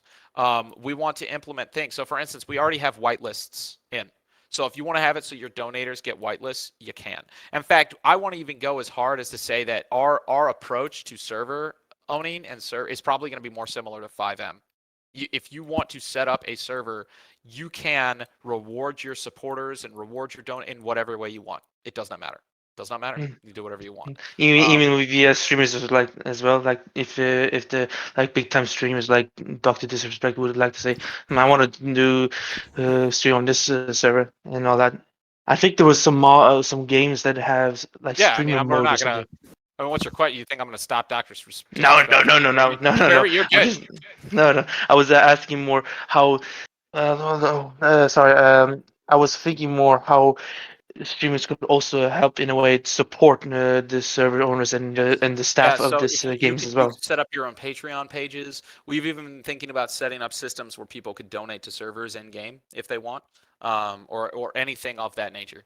I mean, again, I would love to have it similar to, like look at Discord servers, right? Discord servers, like they're completely free and they're completely open. But you can still support on Discord. I'd love to have the same kind of infrastructure on Operation Harsh Doorstop, where it's like, hey, all these servers are free, but the server owner, you can do whatever you want. If that means you want to give your, and some people might be like, yeah, but what if there's a toxic server owner and he makes it so it's like, you have to pay, and it's like, then just don't join that server. Like, just don't join the fucking server. Yeah. The same thing with Yeah, Discord. server Like, police. I could do all sorts of super toxic shit in this server, and like, but I'm not going to do that because then nobody would join the server. So it's the same thing. We want to have it set up in that way. Yeah, I was that when you say that the server owners have to make their own servers, rent servers, that's actually a very good business model. That's the old school way it always worked. Yeah. Don't fix all that. It will be a win-win both for the staff, for the game developers, and the server owners. It's a win-win situation. Exactly. All right, sick. And I have to Yep. go now. It's sleepy, and Take I care. don't want to wake up my parents. They're gonna kill me.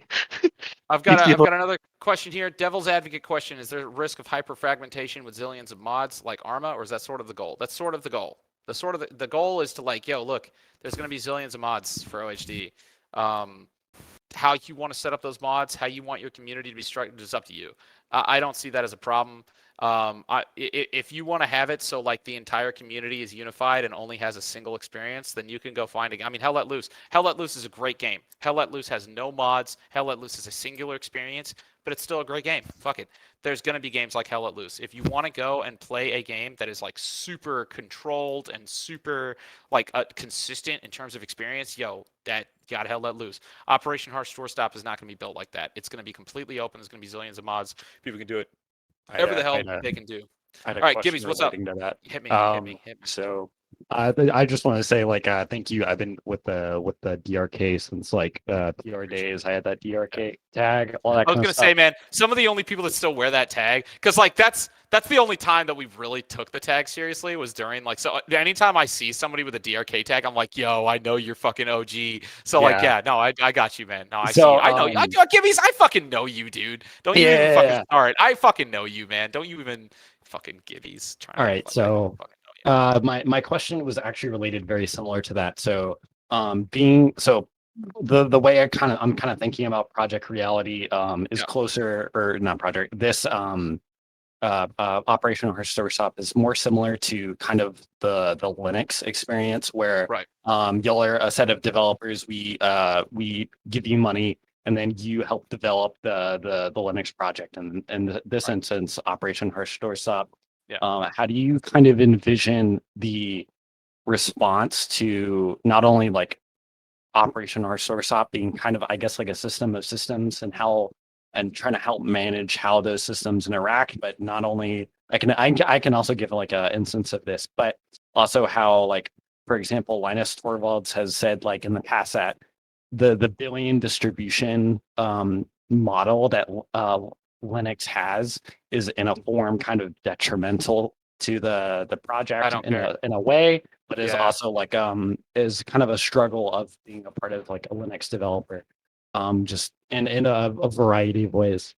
Are you saying that like there's going to be like detriments to just having a massively distributed project that has so many users? Yes and no, but it's also like supporting a lot of different mods. Some of them are very old, but it's also like kind of again. So it's going to be. I'll give you some answers that hopefully ask what I believe you're asking. So one of the things that we are going to be doing is we're going to be archiving older builds, right? So in the same way, Ubuntu, you can download older versions of Ubuntu, right? Like nothing is stopping you from doing that. There's lots of plugins, there's lots of frameworks, infrastructure that only works on older versions of Ubuntu. Why? I don't know. Maybe it relied on some class or something that Ubuntu, whatever like the fuck version. Exactly. We intend to do the same thing with Operation Harsh Doorstop. So we're going to archive older versions and the same. In fact, going straight, I'm happy you're a Linux dude, so you know how this rolls. Like, our objective is to kind of follow that model where we're going to make previous versions available, just like Linux. And for anybody that understands why Linux does that, it's going to be for the exact same reasons as Linux. We want to have it. You're going to have some people, their server. Look at Karmakut, this is one of the things. I work very closely with Karmakut. He's one of my fucking buds. You know what I'm saying? Clout. But at the same time, one of the things that Karmakut's been complaining about the most is how Squad keeps breaking his fucking mod. What is it? The decentralized or like dynamic direction mod. Yeah. He's really annoyed by that. He's like, I just put all of this work into this mod, and they push this update, an update that includes like no features, and it breaks my mod. I can't do my job. I can't stream it anymore, and I can't even roll back. I can't even go back to the previous version of Squad and play like he would probably actually do a lot. I mean, because between the Arma server and everything else that he does, I bet if there was even some really stupid ham-fisted way that he could roll back his Squad version and play his mod, he'd probably do it. But you can't. You can't. Steam makes it almost impossible in order to do that. Like once a game is updated, it's like, haha, say goodbye to the older version. But ironically, Steam also makes it super easy. I don't know if people know this, but Steam automatically archives all of the prior builds for the developer. So the developer can actually go in there and access prior builds of everything that he's pushed to Steam. Why they don't make that available to the public, I have no idea. In fact, it would be nice if Steam actually did that as like a base feature. I feel like if you pay for a product and they're archiving all of the previous versions anyways, you should be able, like you paid for that, like you should be able to roll back and pay. That's, I don't know, somebody should bring that up to like the Supreme Court or some bullshit. But that's what we're going to do. We're going to make it so you can roll back to older versions. So if you have a server, if Karmakut makes a dynamic direction mod for OHD, but it only works for OHD, I don't know, 10.1 or some ridiculous shit, and then we update to 10.5, you can roll back to 10.1. You can have all of your dudes say, hey, everybody install 10.1, join this server. We're still hosting dynamic direction while we get ready to update dynamic direction to the oldest version of Operation Harsh Doorstop. Or maybe they never do. Maybe it'll get to a point where they'll be like, fuck Operation Harsh Doorstop 10.2. We're staying on 10.1 forever. And maybe Operation Harsh Doorstop 10.1 is going to like have its own unique niche community of users that only play 10.1. I have no idea. But that's how we intend to roll. Okay. I had sub points to it, so I was gonna give an example if you don't mind. Yeah, continue. Okay, so like a part of that the answer, that solution to rolling back to previous versions, are y'all gonna do that through Steam or like your own launcher? Through Steam, I don't branch know. system. Okay. Branch system. Branch properties. Right click properties. Select branch. Don't know why everybody else doesn't do that. Super easy. Kind of what the branch system is even fucking for. I don't understand why that's not more widely utilized. Lots of basic bitch shit that nobody else does. But again, that's why I had to start my own game, because common sense is in short supply when it comes to AAA game studios for some reason. So whatever. Okay. And then like when I was talking about earlier is like how y'all support like various systems. So like let's say the like this all hits off and this works, right? And then so yeah. And so like hypothetically, yeah, go ahead. So someone uses this as a base tool for like making like animations, right? They make all these cool whatever the modern version of machinimas are. Sure. And then there's also like a squad remake kind of thing, a project Operation Horse Doorstop. Yes. If there's like let's say there's like a subsystem that y'all make that is like customizing modified by various, both.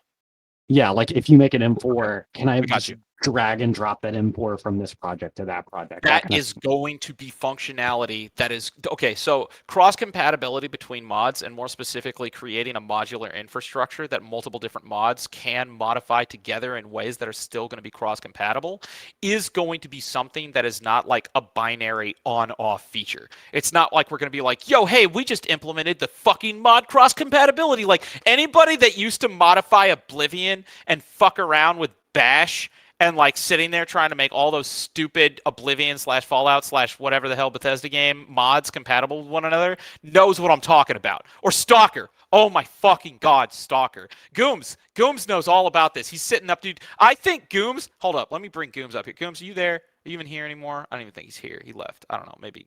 But dude, Gooms knows what I'm talking about. I feel like Gooms spends, I bet if you ask him this, he would agree. He probably spends more time sitting there making all of his stupid mods compatible. He spends more time doing that than he does playing the actual fucking game. I swear to God he does. And that's something that is going to be a feature or like an aspect of Operation Harsh Doorstop that's going to be continuously improved over time. As of right now, modifications for Operation Harsh Doorstop are fairly monolithic. There are some things, and when I say monolithic, I mean like it's not currently, it's not like, you know, with Oblivion, you can have like a staff mod and then you can have like a quest mod and like put it together and you can play. Right now, with Operation Harsh Doorstop, you can have maps, you can have factions, and those are fairly modular. But if you were to do something like, hey, I'm going to change the main menu, right? And you're going to create like a whole new fucking, that's not going to be compatible. Now, there's trade-offs on that front. We actually kind of did this on purpose because with Skyrim, Skyrim is actually built to be modular, where yes, it's easy to create a whole bunch of mods that are cross-compatible with one another, but it actually makes it kind of more difficult to create a brand new experience that completely does a total conversion for the entire game. With monolithic structures, it actually makes it more easy to do total conversions. Battlefield 2, for instance, is a very monolithic modding centered game where Battlefield 2, it's like you don't just make like a weapon mod. It's like you either make a full-blown fucking total conversion or get the fuck out, right? Like that's how Project Reality works. That's how any Battlefield 2 mod at all. It's like you're either playing a full-blown fucking mod or you're playing nothing at all. And that infrastructure has benefits and drawbacks. The drawbacks is like, okay, well, I can't, you know, sit here and take my AIX mod and easily put that into my Project Reality mod. But on the other hand, it also means that these mod teams are going to spend way more time making quality monolithic mods. Now, with Operation Harsh Doorstop, I think our goal is to kind of be in between. We want to create infrastructure that allows you to have all of these different modular modification pieces. We've already structured it that way. So if you look at the main menu for Operation Harsh Doorstop, unlike other games, like, not to name names, but Insurgency Sandstorm, But Insurgency Sandstorm, for instance, you go into the main menu of Insurgency Sandstorm. If you have a whole bunch of mods that like add in additional maps for Insurgency Sandstorm, they don't even show up in the single player level browser. Don't know why. Super simple thing that they could add, but it's not built like that. Their modding approach is just so disjointed and weird, you can't really do that. With Operation Harsh Doorstop, we have made sure that all of the modifications link directly into the main menu of the game. And you can already do this. If you install a game mode, or if you install a new faction, or if you install a new map, they all automatically populate on the main menu. That is a huge deal. And that is when I say a huge deal, I'm not just sitting here like stroking not to be egotistical, but that is pretty dope. But it also, what I mean to say is it took a lot of work. That is not something that just accidentally happened out of the box. We intentionally structured it that way. Now, the game mode system currently is fairly monolithic. So, and when I say monolithic, it's kind of all or nothing. So, and this has kind of been an issue. So, for instance, if somebody makes a night vision mod right now, you can't just add night vision as an item and then play a vanilla map. You have to make an entire monolithic game mode that's like the night vision game mode. And then you can go into that and play with night vision. Now, I'm not going to say that that's ideal, but how you modularize that is an art. It is not a binary thing. That's not an on or off feature. It's not like you have things be monolithic or not monolithic. It is a sliding scale. We do intend to add additional systems that are going to allow modifications to be more modular. One of the things that we actually want to implement, in fact, one of our biggest focuses right now is, for instance, you can currently modify which factions you play with on all of the maps. And the faction system is entirely mod supported. So if somebody wants to make a brand new faction, so like right now, if somebody made a Warhammer 40K faction, you could go into a vanilla map and you could select that Warhammer 40K faction, and bam, you're playing that map, that vanilla map with the Warhammer 40K faction.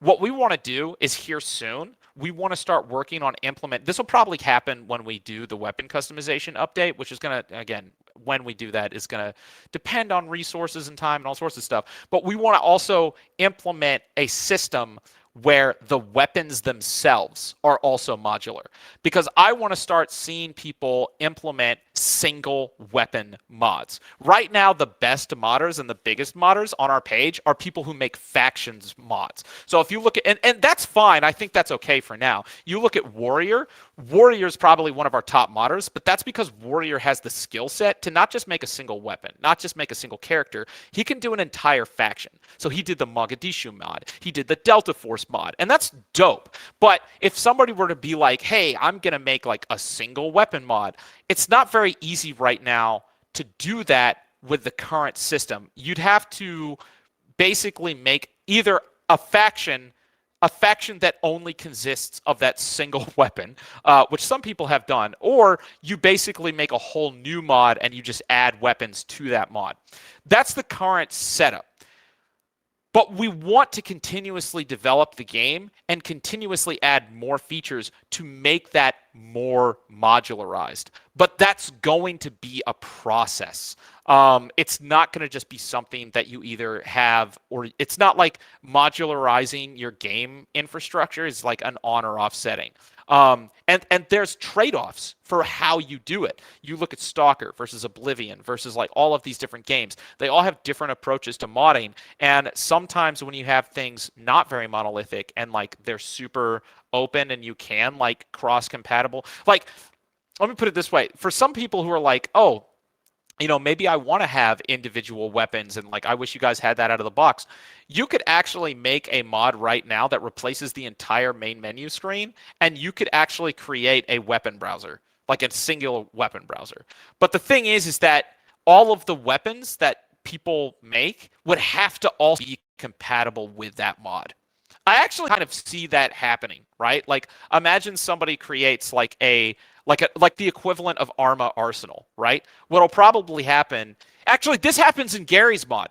You know how Gary's mod has like the let's see, hold up, Gary's mod. If you look at Gary's mod, and this will be an excellent time for me to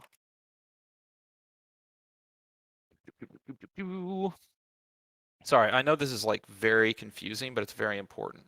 The whole time I've been here, I've been waiting for you to say Gary's mod. Go Gary's mod. Gary's mod. Here we go. Here we go. Look at this. Look at it. Dude, I love this. Look, and I can just share my screen. Look at this, okay? M9K, right?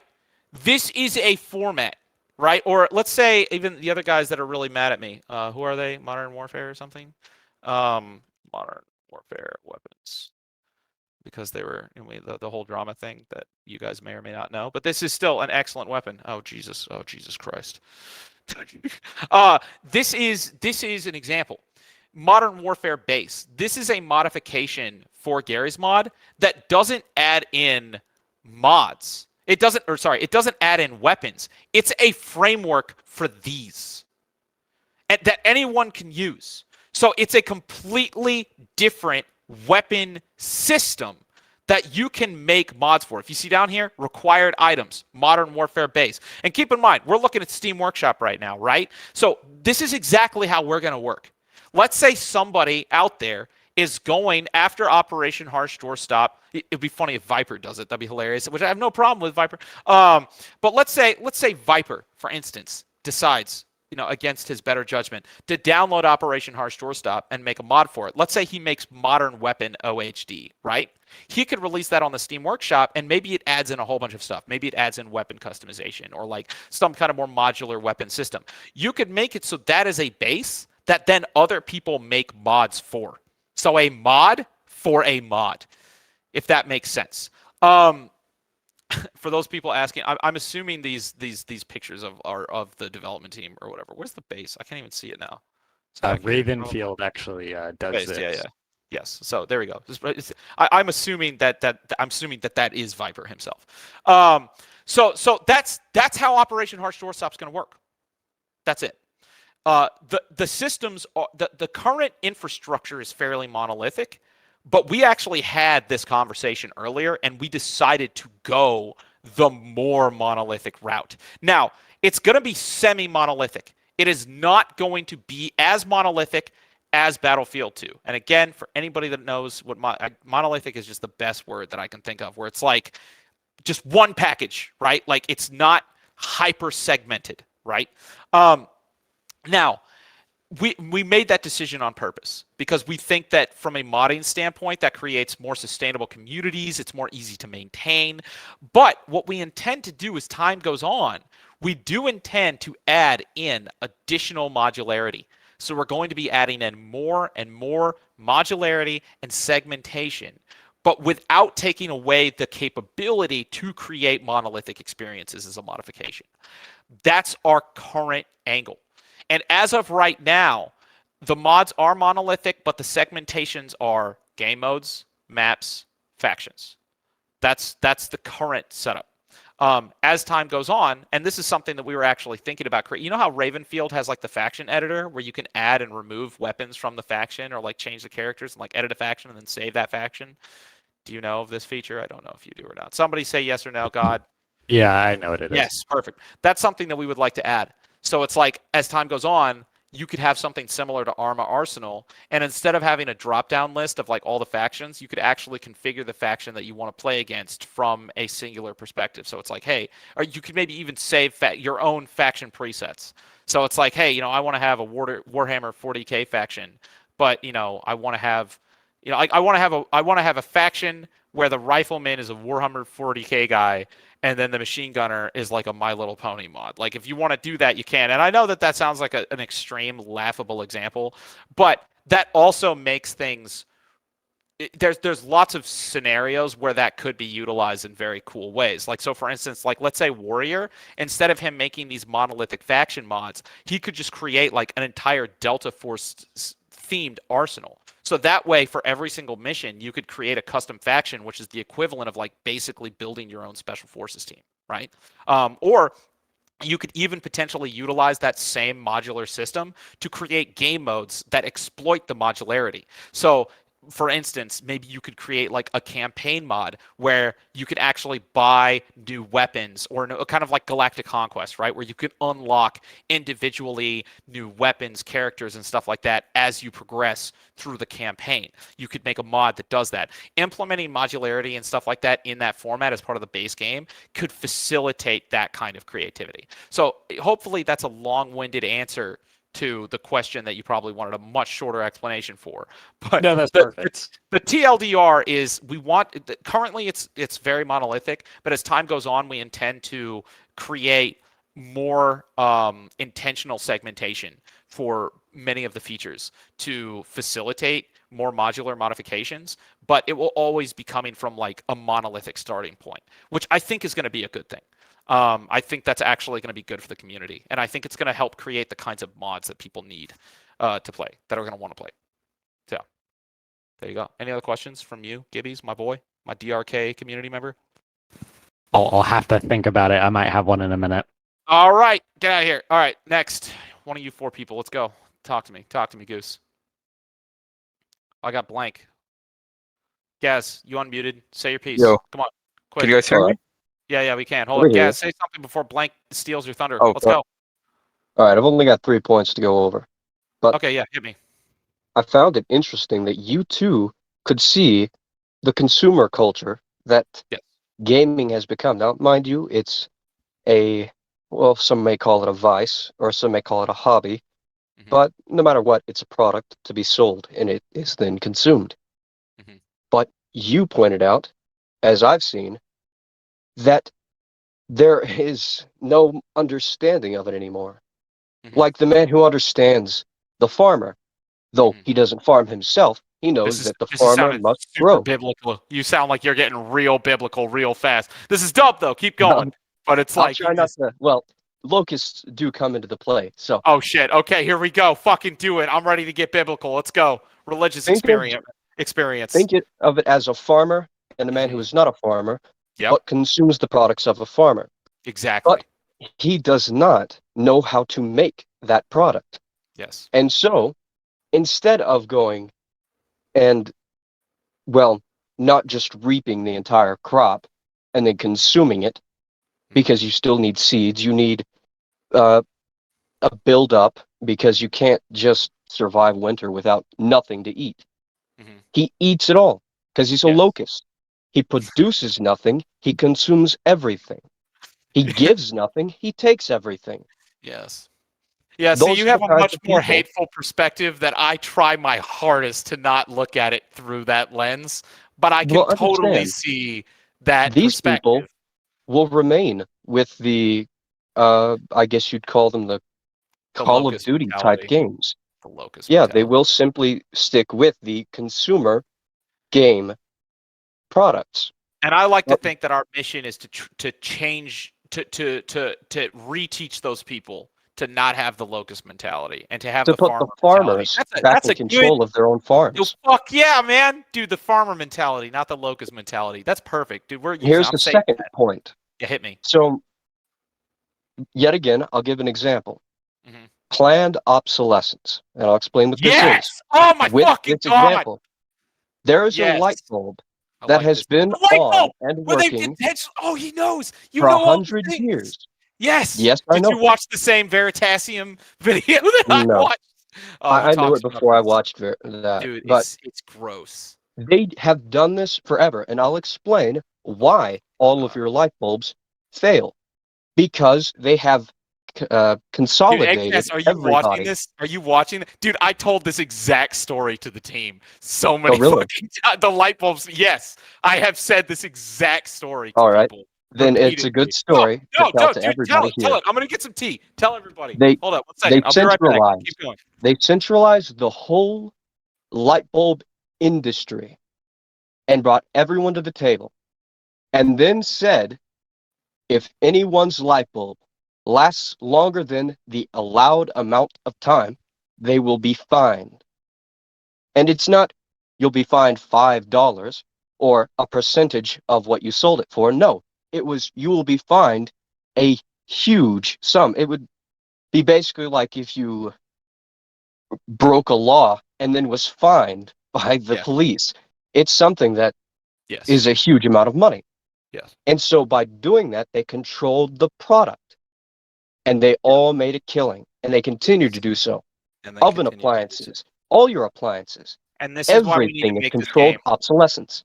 We need to do They this have brought it to before video games too. all of the studios get together and make that same fucking arrangement, and Precisely.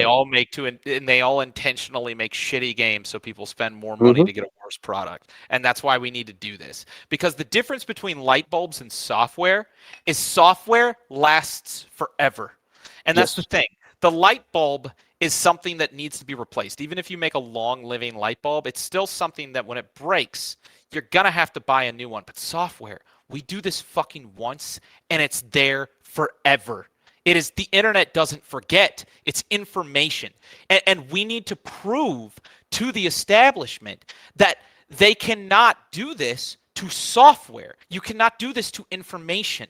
Information cannot be planned to be obsolete, because as long as there are people with brains willing to come together to make something, you cannot stop this. Or at least you shouldn't be able to stop this, which again is why I have a lot riding on this project, because not only do I want this game, like, I feel like my faith in humanity hinges on whether we succeed on this game or not. Because if we don't, Yeah. it means that we give in to, if we do not succeed, then we admit that planned obsolescence and the entire mentality of intentionally destroying things in order to make more money is the way.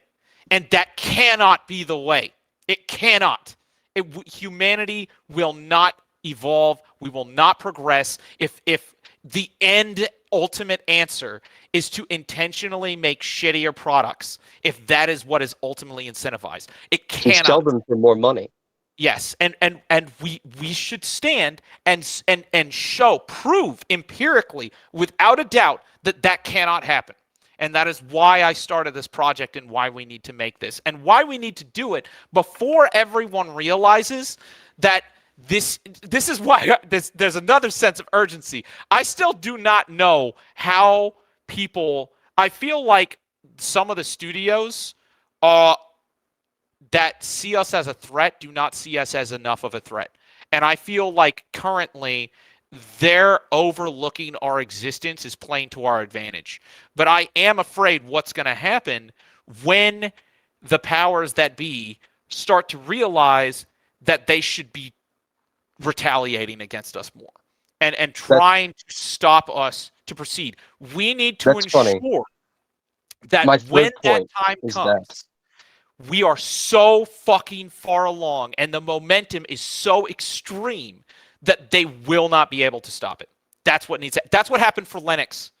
Linux Yep. was so far along that it was unfucking stoppable by the time Windows or anybody else tried to retaliate against it. And that's where we need to be. We need to be moving so fast and hitting so hard that by the time they try, it won't work. And Linux transformed the world. It really did in ways that I think people do not understand and still don't understand. And there's also all sorts of things other than Linux. You can compare this light bulb thing to vaccines, to medications, to, I mean, you look at what they're doing to diabetes, to insulin right now. it's Hegelian dialectic. They give you the cure to the thing.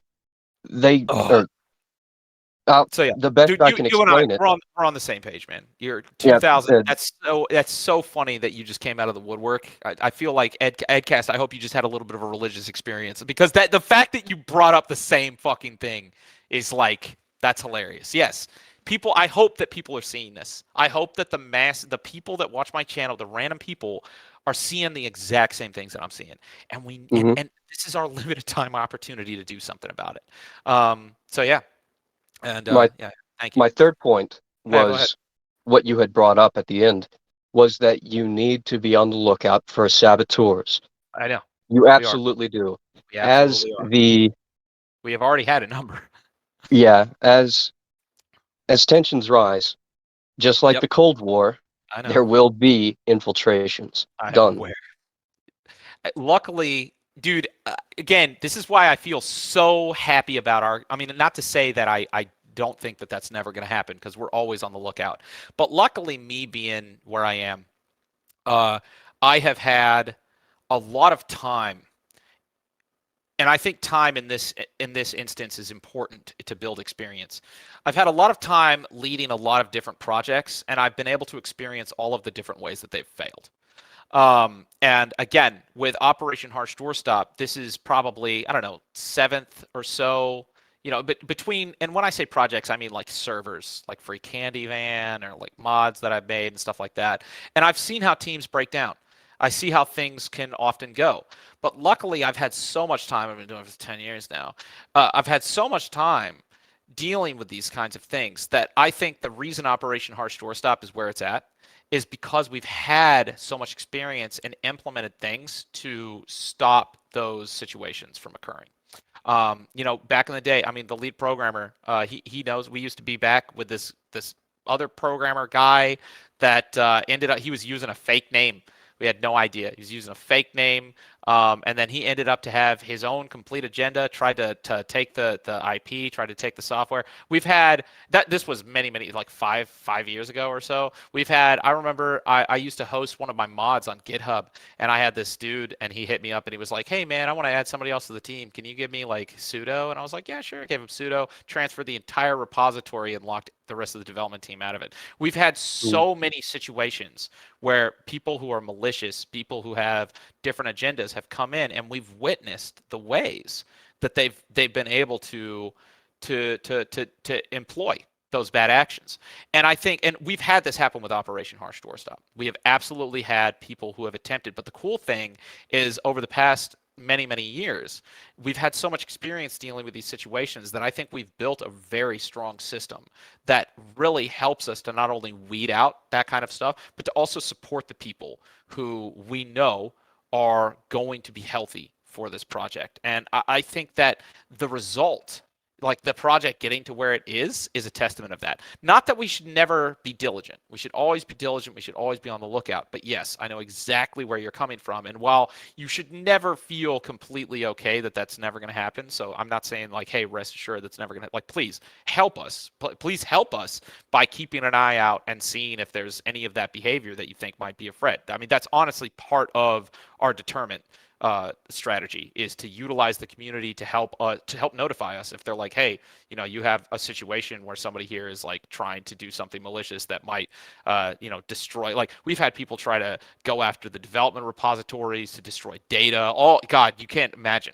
And again, while it is definitely going to be an ongoing battle, I hope I can at least somewhat assuage you to help you understand that we have a lot of experience and we absolutely take that seriously, and we've been taking that seriously, and I think that's why we've gotten as far as we've gotten. But and it will continue to be a battle. But it's a battle that we are absolutely willing to fight.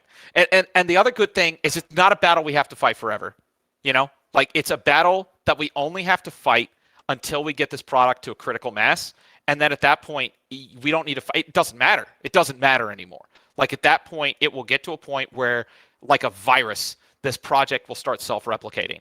You know, again, like I said, people could put it on Pirate Bay for all I fucking care. Once it gets to that like, imagine if somebody tried to shut down Linux, right? Like, you know, like it's not gonna happen. Like it's just give up. So once we reach a certain metamorphosis stage, we can then ease up. We're definitely still on high alert, and we'll continue to be on high alert for the entire development process. But once we reach a certain point of critical mass, it won't matter anymore. But I appreciate you bringing that up, and it is absolutely an aspect of development that I think a lot of people don't understand and don't appreciate. So yeah. But I will end with this, that to all those who do not believe that there is this, this force that will then consolidate the entire industry and make everything just been happening lately. Planned obsolescence-based products. Yep. You're poorly mistaken. It will happen. In fact, it is already happening. And either that will kill the industry or flatline it, where it continues to make a lot of money. Or you win something like us. Yeah, exactly. And a renaissance comes out of it. I hope so. And I'm yes. Dude, biblical. Yeah. Oh shit. Chills, goosebumps. Yeah, that's what this is. This is the front line. Dude, oh my God, fucking giving me chills, man. I feel thank you for letting me speak. No, absolutely. I appreciate it. We're all on the same board. Also, it's a travesty that I only figured out about y'all 4 weeks ago. Appreciate it. I figured out about it 4 weeks ago. The message is spreading. Like, dude, it absolutely, like, this is the time. It does seem kind of silly to like feel this passionate and feel this biblical about a fucking first-person shooter game, but it really, like, yes, everything you said is our perspective. It's definitely my perspective, and the way I see it, and one of the reasons I'm so passionate about this is because it's not just a game to me; it's a front line. It is a front line, and it is my own personal, like, philosophical battleground where the outcome of this will very deeply impact my worldview. You know, like, this is me seeing the two, like, good, like the two, I want to say good and evil, but I feel like that's kind of extreme, but it's me seeing the two polarized parallels of society consumers and producers, and me betting on what I hope is going to be the right one. And I see this is the right one. And I see a future, again, you say the Renaissance. That's what we're fighting for. I hope that this can be the spear. Because, again, you know, not that every single video game in the entire world needs to be Operation Harsh Doorstop, but I hope that this project can be the spear that pierces this veil that then will allow others to have the courage to follow suit. I need to see other indie developers looking at this project and being and saying, "Oh shit, that is possible. We can do that." You know, like, "Oh fuck, we never thought that would work, but they did it. It must work." You know, I want to show that. I want to show people it's like, look, take the leap of faith. Trust your community. Build your communities. Build products not for profit, but build products that are the best product for your community. Do not base your decisions based on how much money you can make. Base your decisions on what will improve people's quality of life the most. What is right? What is right? Well, again, I feel like right and wrong is subjective. The way I look at it is that what is right, in my opinion, is we all want to create something that makes people's lives better. We want to create tools like this toenail clipper, right? Why does this toenail clipper exist? Because it's useful. When somebody designed this, they weren't like, "Hey, how can I put emotes in this?" They were like, "How can I help people clip their fucking nails?" That needs to be the number one mentality of any producer, of anyone who creates anything. And as soon as you stop thinking that way, things hopefully should shrivel. But I think that's the question now. It's like the whole planned obsolescence thing with the light bulbs and stuff like that. Are we going to get to a point where making shittier products in some warped, strange way is better? And if that's the case, we're doomed. And we cannot be doomed. We cannot. It cannot happen. And it's the case of the exploiter versus the farmer. Yeah.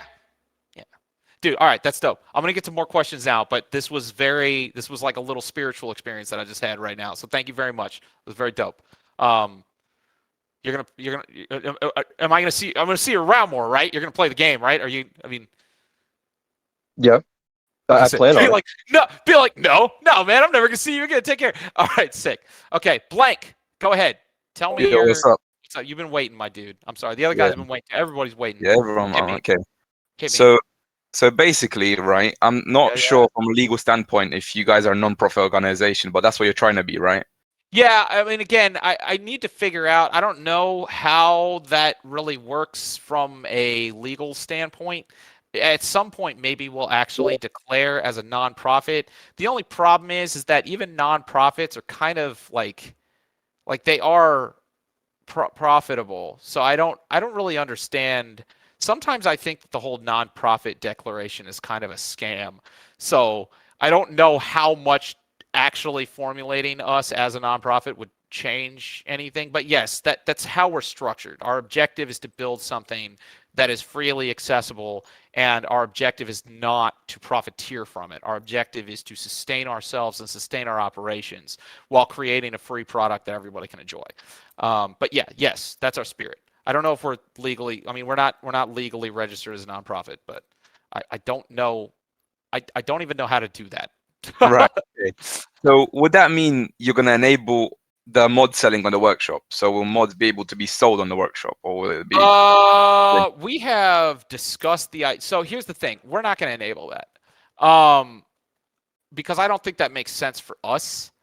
But with how completely open I have made it very clear. Like, I mean, fuck, I just said before that you're clear to pirate my game. If somebody were to try and sell their mod on, like, let me put it this way. You know how Minecraft has like texture packs? Yeah. Yeah, there's lots of texture pack artists that sell, like the people, especially the people that create like the hyper realistic ones, like the photorealistic. They have all that behind a Patreon paywall, right? Right. I can't stop you from doing that for OHD. Like, if you want to paywall your mods behind something that I have no control over, then like, yo, dude, like I can't fucking stop you. Yeah. I won't stop you. Enabling paid mods on Steam Workshop, no, I have no intention to do that. If you wanted to sell your mods elsewhere, I cannot do that. But that's basically my answer is no. But I can't stop people if they do it anyways. Because as a server owner, that's what I'm worried about, because if I want to get mods on my server to get it populated, because most people, that's the point of the game, right? How much would I have to invest, like next to the server that I pay dedicated each month? How much would I have to invest to get the actual mods and everything? Right. So if I wouldn't have to invest anything, that's good. Again, if there's mods that are paywalled elsewhere that you have to get, then that's between you and that person. But Steam Workshop is going to be a free space. Right. Thank you. Yeah. All right. Any other questions? Sky Guy, Seat. Well, Seat, are you server muted? You are. There you go. You're on server muted. Although I'm I don't know why you were server muted in the first place. So I'm kind of skeptical now. What did you do, Seat? I don't think I've ever used a voice channel here except for like one playtest. But how's it going, man? It's going pretty good, man. How are you doing? I've enjoyed this. This has been Thank you. Been I have too. I think my voice is going to go out here soon, but I'm a rants too. I don't see. You ask anybody that knows me, I don't really talk that much. You know what I'm saying? I'm very quiet, until calm, it's your time. Reserved. Hold up, let me ask Pookie. Are you there? Pookie, ask anybody. Here, Gooms. Hold on. Come here. I also have something to ask Gooms as well. Gooms, I am quiet and reserved, correct? Quiet as a mouse. Quiet as a mouse. Pookie, vouch for me. Hey, Gooms, I said before that you probably spend more time modding Stalker than you do actually playing it. Is that true or false? That's true. That's 100% true. I told you. I fucking told you. I forget the context in which that came up, but I'm sure your answer will definitely clarify things. And then Pookie, I forgot why I brought you in here, but agree with me. Say yes. No. Okay, fuck you. Say yes Fuck you, or you're Pookie. fired. Say yes or you're fired. Okay. I just want to preface this by saying that I do not have a question. Okay. I just want to say, like, I really I am a fan of what you're doing. I've been following the development for as long as I can remember. It's been a few years at this point. I've been following development for a few years. Yeah, I bet. It's because this is something that if I was in a position or was currently like dedicating my life towards that, this is something that I would want to do right. myself. That's kind of, it's and again, a dream of mine actually. So that's what I've said to everybody else. Is like that's what I want people to get. Is like we're all in the same boat. Yeah. We all want the same thing.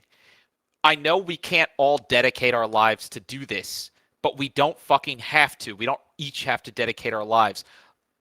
Let this community help us all achieve the things that we've all wanted to do.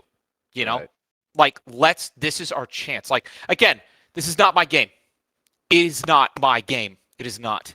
I have dedicated a significant amount of my time and effort into this project because I believe in it, just like you or anybody else.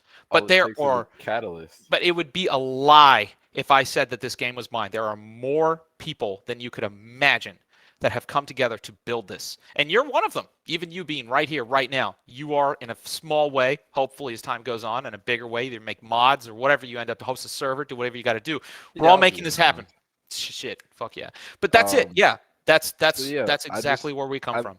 I literally just wanted to you probably don't need my encouragement specifically, but I just yes, I do. You know, yes, I do. If you do not encourage me, I'm gonna fucking stop right now. I will delete this Discord straight up. It's an extreme undertaking, man, and you're gonna have so many like naysayers, which you already have. There's gonna even like after release, it's gonna get worse after release, and I'm sure you. Dude, we're wondering because the thing is, here's the funny thing though, it's not gonna matter. Like at this point, we're just curious. It's like, are we going to get review bombed? It'll be fun. It'll be funny to find out. It's not going to change anything. You know, it's like, dude, fucking downvote me all you want. Like, it's not. So like, how's the launch going to go? How's the launch going to go? And like, I just, dude, my reaction in my head is always, it doesn't matter because it doesn't fucking matter based on launch. Dude, either this is going to happen. Metrics, yeah, either this is going to happen in 1 year or 10. But it doesn't fucking matter. We're going to be just here for the slaving journey. at like, this. I'm yeah, dude, we're hitting this hard no matter how many, like, good... Because that's the thing. I think everybody's like, dude, unless you have 5K concurrent players, you're dead in the water. It's like, dude, we're definitely not going to hit 5K. Like, but we don't need to. And we don't want to. Like, this is a process. And we're at the beginning of this process. And I think that there is more people now than ever before that see the vision, that understand the vision. And I think that that's awesome. That's absolutely incredible. But it's gonna be a journey, man. And I think, yeah, again, how this launch goes, how much we get fucking crucified because we don't have, I don't know, like, you know, reviving yet, or like, you know, fucking some others because the reload speed is like 2 milliseconds too fast. I have no idea, you know, like, but who cares? It doesn't change anything. Look at No Man's Sky, dude. They got absolutely crucified, and look at where they are now. And it was actually kind of funny because I still remember listening to him and I was like, dude, this guy, he's got kind of like the same attitude that I have. That's really cool. And when the game came out and it got absolutely crucified, I was like, yeah, that's so odd because, like, you know, yes, he did kind of like inflate some things, but it's like I could just feel that his mind and his heart was in the right place. Like I could just feel it. But it was hard to say. You can even find videos back in the day. I was like super hyped about No Man's Sky. And even after it came out and I got crucified, I even made a video and I was like, yeah, but I still feel like they're going in the right direction. Like, call me crazy. And to see where that's gone, it's like, God, I was right. Like, I could see what they were doing. And I could see that even, you know, the early versions of No Man's Sky, bare bones as fuck, right? But they weren't building a game. They were building a canvas. And they built that canvas, and then now they fleshed out that canvas with all this art. That's what OHD is. But the only difference is that it's not a canvas for us. It's a canvas for all of you all. I mean, and us. It's a canvas for everyone. It's a public canvas. It's a modding SDK. It's a platform. It's not for the instant gratification era. Right. Of gaming Exactly.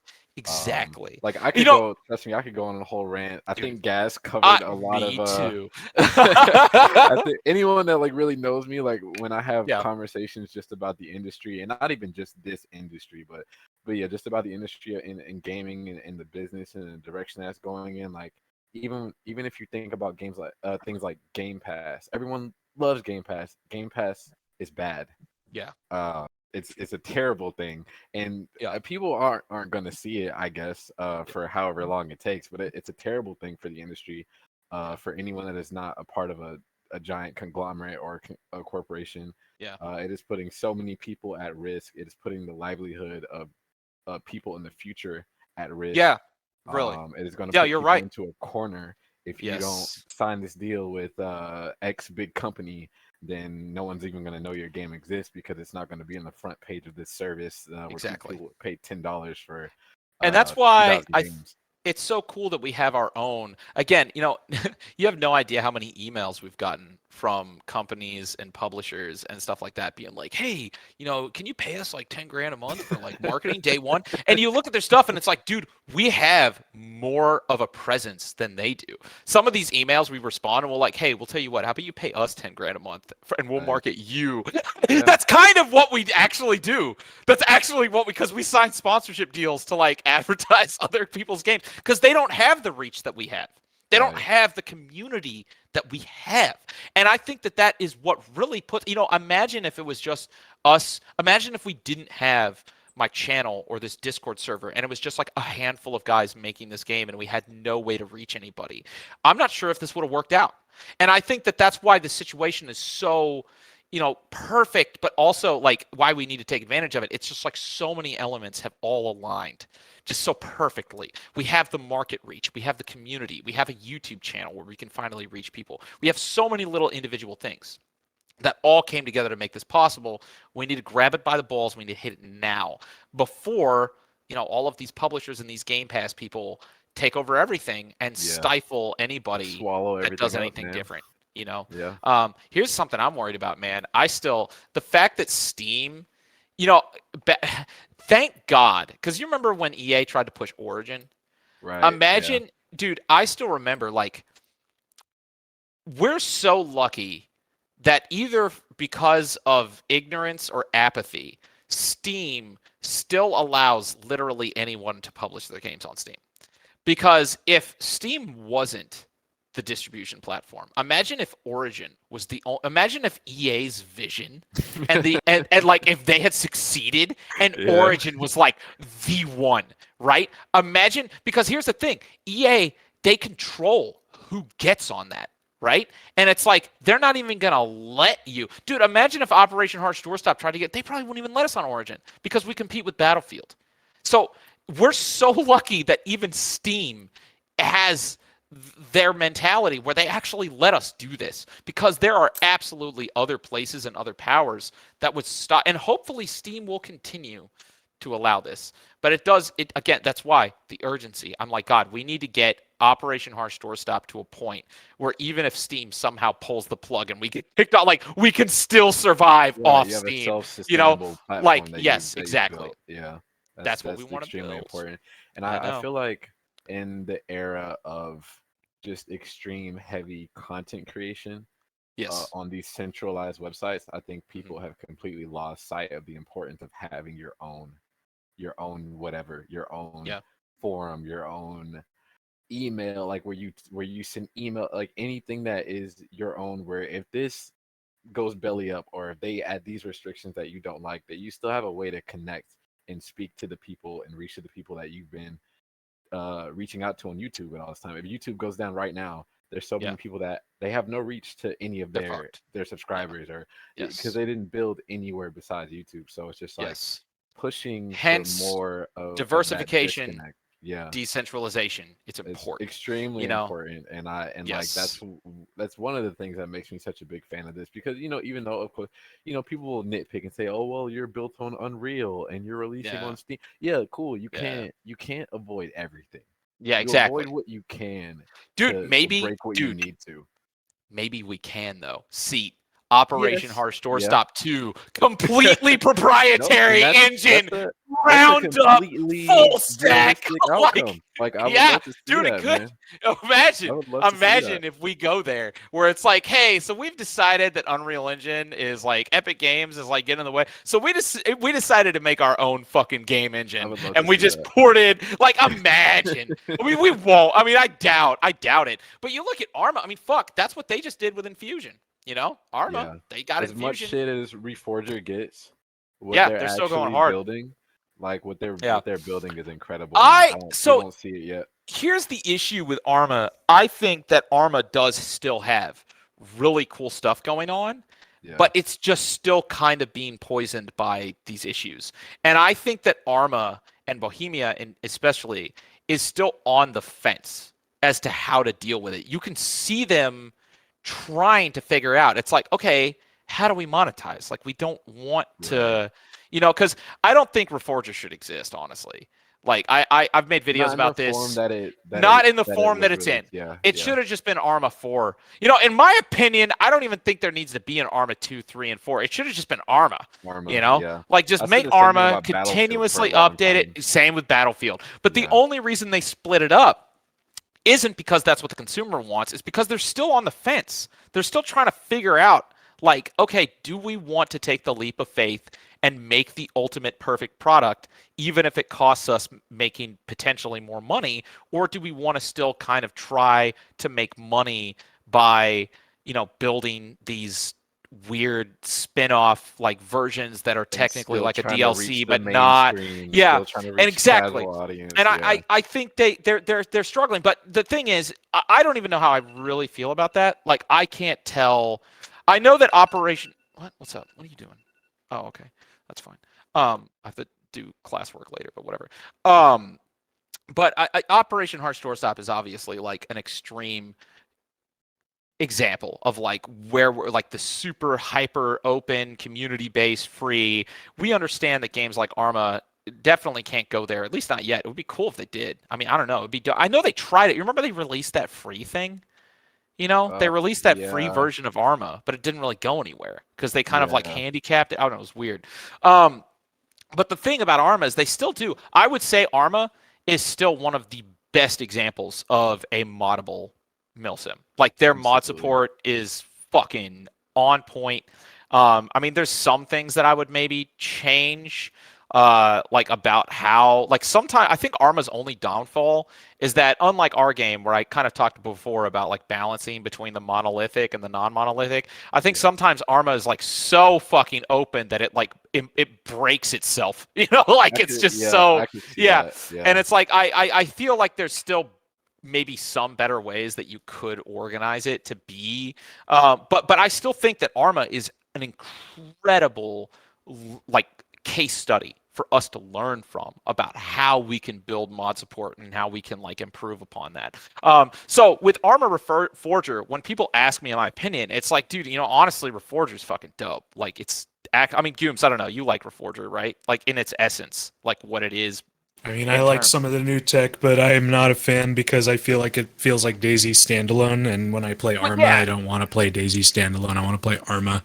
So exactly. That's my personal opinion. It's one of those things where there's a lot of really cool stuff about Arma, but like the way they package it, the way they put it together, those are the issues. And I'm hoping that Operation Harsh Doorstop is gonna be an example of how to solve those issues. It's like, dude, what if Arma was just Arma? What if there was no Arma 3, Arma 2, Arma Reforger, all of this stuff? What if it was just a one big giant centralized platform? And that's what Operation Harsh Doorstop is. That's what our objective is to create. So yeah, that is the plan. I think we'll start to see more attempts at what you're trying to do. Maybe. And I do think some of those attempts will not be as successful because they won't have the core understanding of why this is being done. I think there will be attempts made because it will or they just don't have the freaking balls to go all in on the vision. Because you know, it's like you have to go. You have to. It's like you can't create your own identity crisis because it's going to hamstring like the decisions that you should make. You can't because you're like, oh well, I don't know if we can actually go that far because we don't want to. But you can't think that way. But yeah, you have can't to think that way. And because there's I mean, honestly, if you look at AAA FPS right now, it's crumbling apart.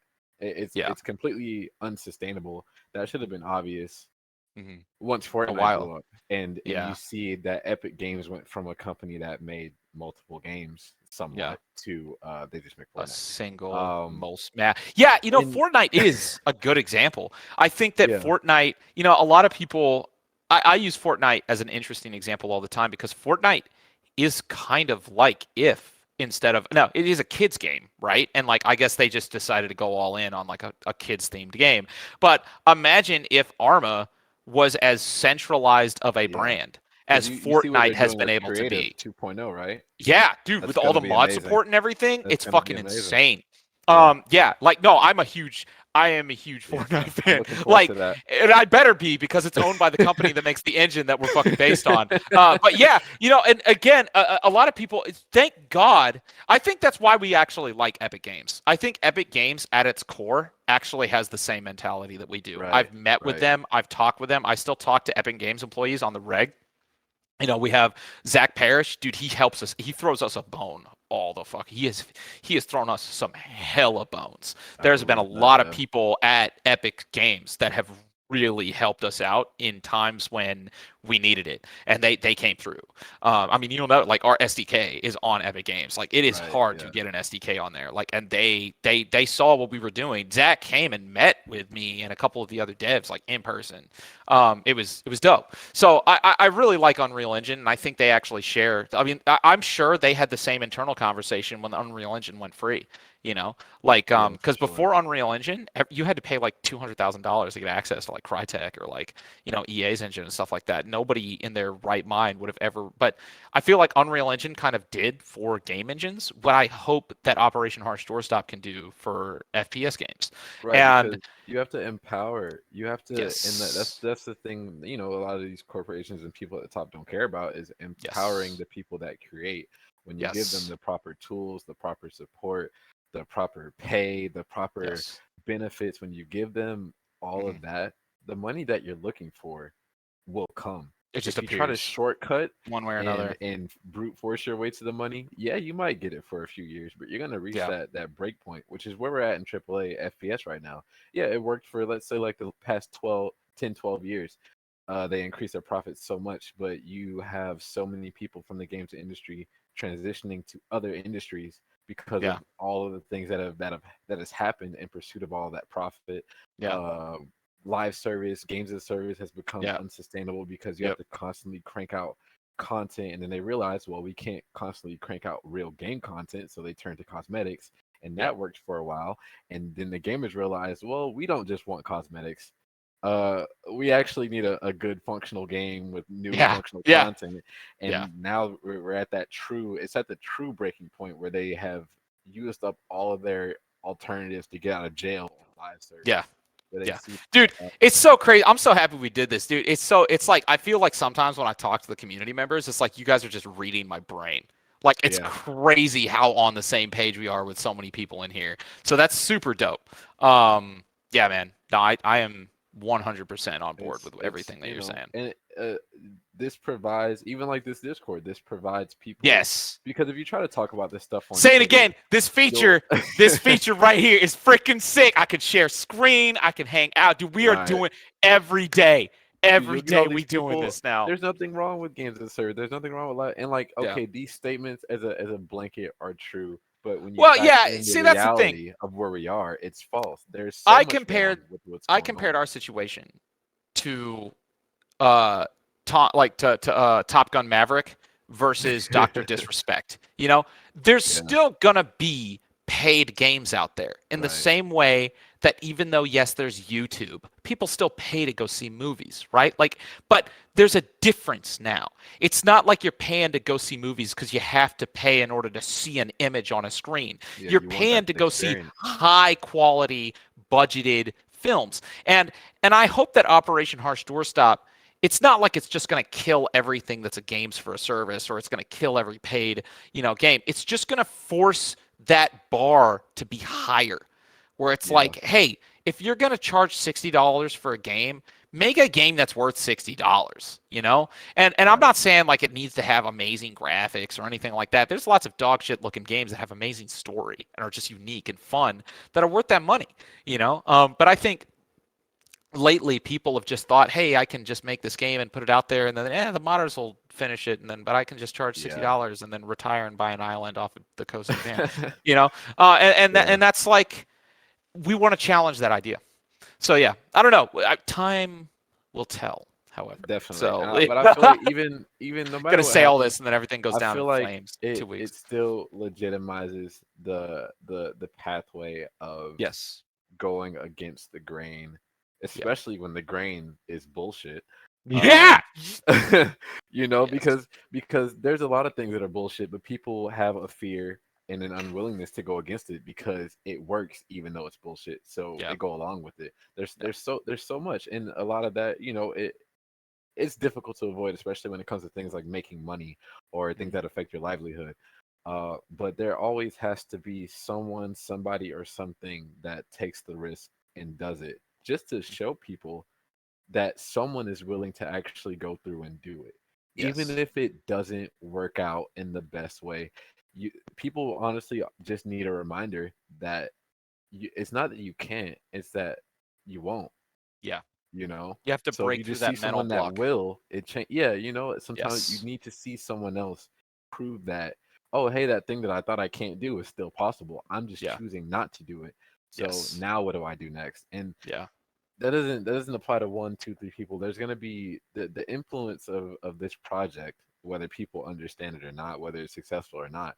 It's going to have a very wide impact. Ripple that will have an effects. impact. It could impact someone who's 10 years old right now. And 10 years from now, the thing that they make might be something that, dude, causes I a giant change. met the lead programmer when he was 19, dude. Yeah. On this project, he's 27 now.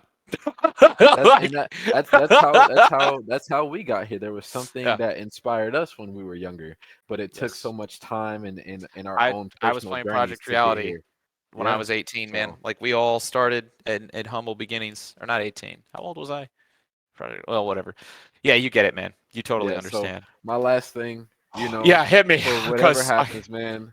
These talk requests are just going like bing, bing, bing, bing, bing, bing, bing. It's like, okay, you're getting there, man. I swear. So but yeah, hit me. Anybody, if you guys have something that you're passionate about, even if you're fearful or if you have worries about it, or if you feel like it won't work, it doesn't matter, man. Just try, learn whatever you need to learn, make whatever mistakes you need to make, go through your process and try it.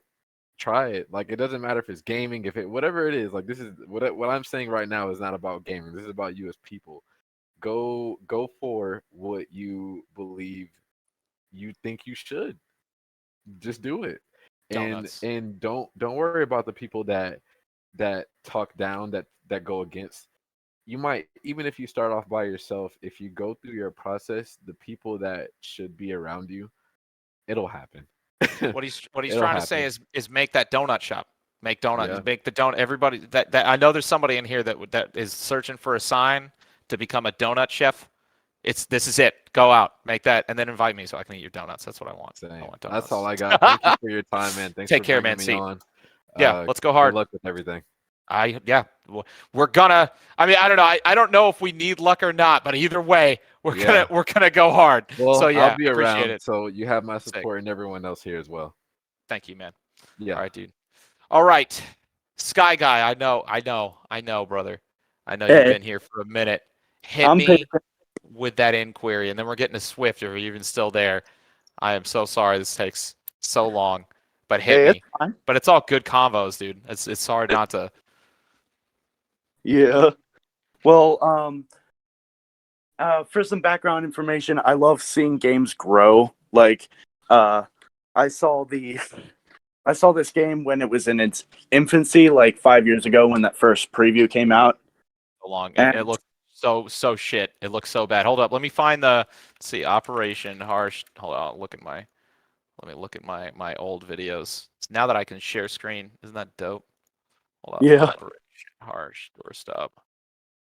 Show all. Let's find the oldest video. Oh god, it looks so bad, dude. Hold up, when was this? It was about like 5 years ago, maybe 6 years ago now. Dude, 4 years. Here it is. Pre-alpha build.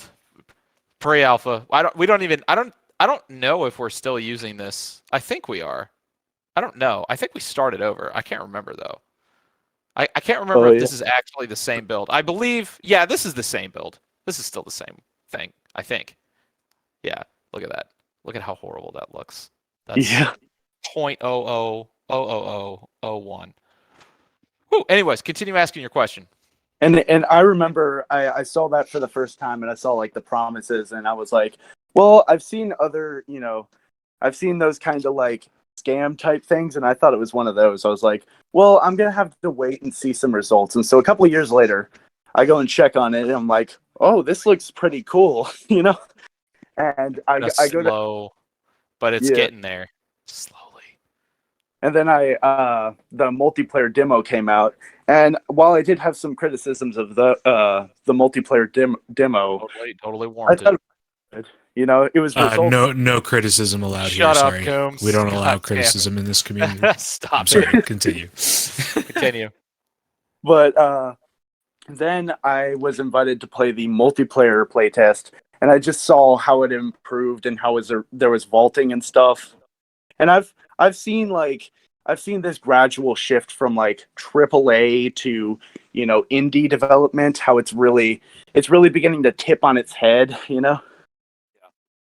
And I've seen a couple examples of this, like this one VR game that I have that is called Project Demigod, and it was just something that people were looking for and people wanted. One dude made it. It was shit at first, and it just kept getting better and better and better. And now it's like at a place where it's like, Jesus, this has gone so far, Mm-hmm. Yeah, but I'm hoping we will have a similar trajectory. Yeah. And I was wondering how, if the modding community was like determined enough, could they like make like an optimization thing, like yes, yeah, like something that turns the graphics way down to like Minecraft. Absolutely. Yes, and just so it can run on the most potato PC ever. 1000%. And then if someone could take that same SDK sometime in the future, and some like crazy in the good way modder came and was like, you know what? I'm gonna port all these files to SideQuest, and what is SideQuest? SideQuest is it's a VR platform for Quest games, and it's like a very open source platform where people have actually been porting old games like Doom and the SCP Foundation. They've been porting them to VR. Huh. It's been I see. crazy. SideQuest. Oh, it's the thing for Quest. Okay, I get it. I understand now.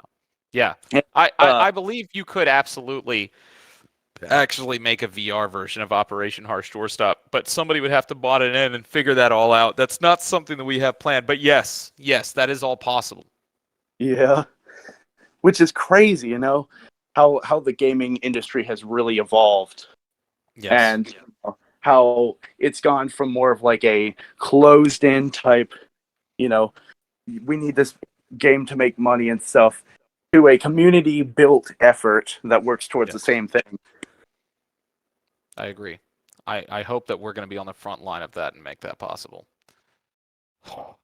And like some of the games, like you were saying earlier, No Man's Sky. I bought that when it was not the greatest. Right.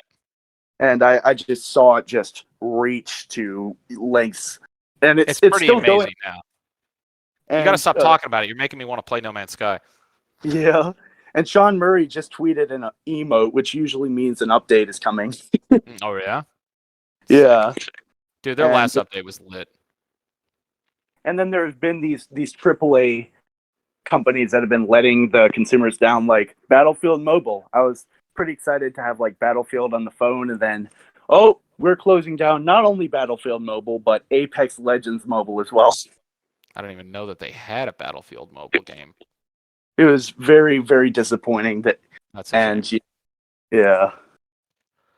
Yeah, that seems to be the trend. Although I do get, I can't tell you how many requests we get to make a mobile version of OHD. We'll have to see. We'll have to see if that's even remotely possible. I usually tell people that there's already a mobile version of Steam of OHD. It's called GeForce Now, and then you just stream it from, or like Steam, you just stream it from Steam. There you go, done. But yeah, no, I hope we do not follow that trajectory. And we can do all of the things that you want to do. And I also remember one of the earlier live streams where basically I was just watching some gameplay on your channel, and there are people going like, "Oh, it's just Budget Squad." I'm like, "Oh." You tell them, when people say that it's Budget Squad, you look at them in the eyes and you say, "Yes, it is," because I don't see that as an insult at all. I think having a free version of Squad that has single player is, I mean, that alone is like an amazing sell, in my opinion. Budget free Squad with single player, sign me the fuck up.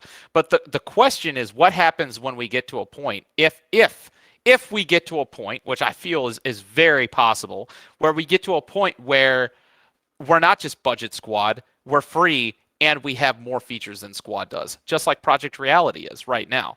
I mean, Project Reality doesn't look that great, but it straight up has more features and more content. And it's developed in a similar method that we are. So I hope we get to that point, but yes. Any other questions, my dude? My fam, my brother, my boy? Are you there?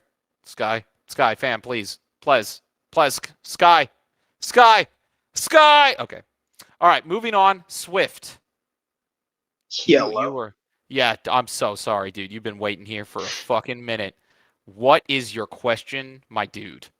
I have two main points that I want to touch on. Because there is voice chat, how is OHD going to handle moderation? We're not. So you're not going to moderate the voice chat? Why would we? Does Squad moderate the voice chat? I don't know. I haven't played Squad. How's that feasibly realistic at all Does to Hell Let Loose monitor moderate every voice chat? server's voice chat? Does Discord moderate voice chat? No. I believe they do, but I'm not sure. No, they absolutely do not. And they do not. How shitty thing, Nigel. Nothing's happened to me. I think we're good. How are you guys going Fucking to chicken. handle anti-cheat? Anti-cheat? That's a good question. Yeah. We're gonna have the same anti-cheat system that Project Reality has. I'm unfamiliar with Project Reality. Oh, okay. They don't. Okay. Thumbs up. So what we're planning on doing, and again, this is probably going to be something that people are going to get frustrated with in the initial launch of the game. We do already have a number of Archon systems and stuff like that allows you to moderate the server. So if you want to kick, ban, whitelist, all of that stuff, you can do all of those things. And we're going to be intentionally expanding the Archon system with all sorts of functionality that I think is going to help those communities to fight cheaters.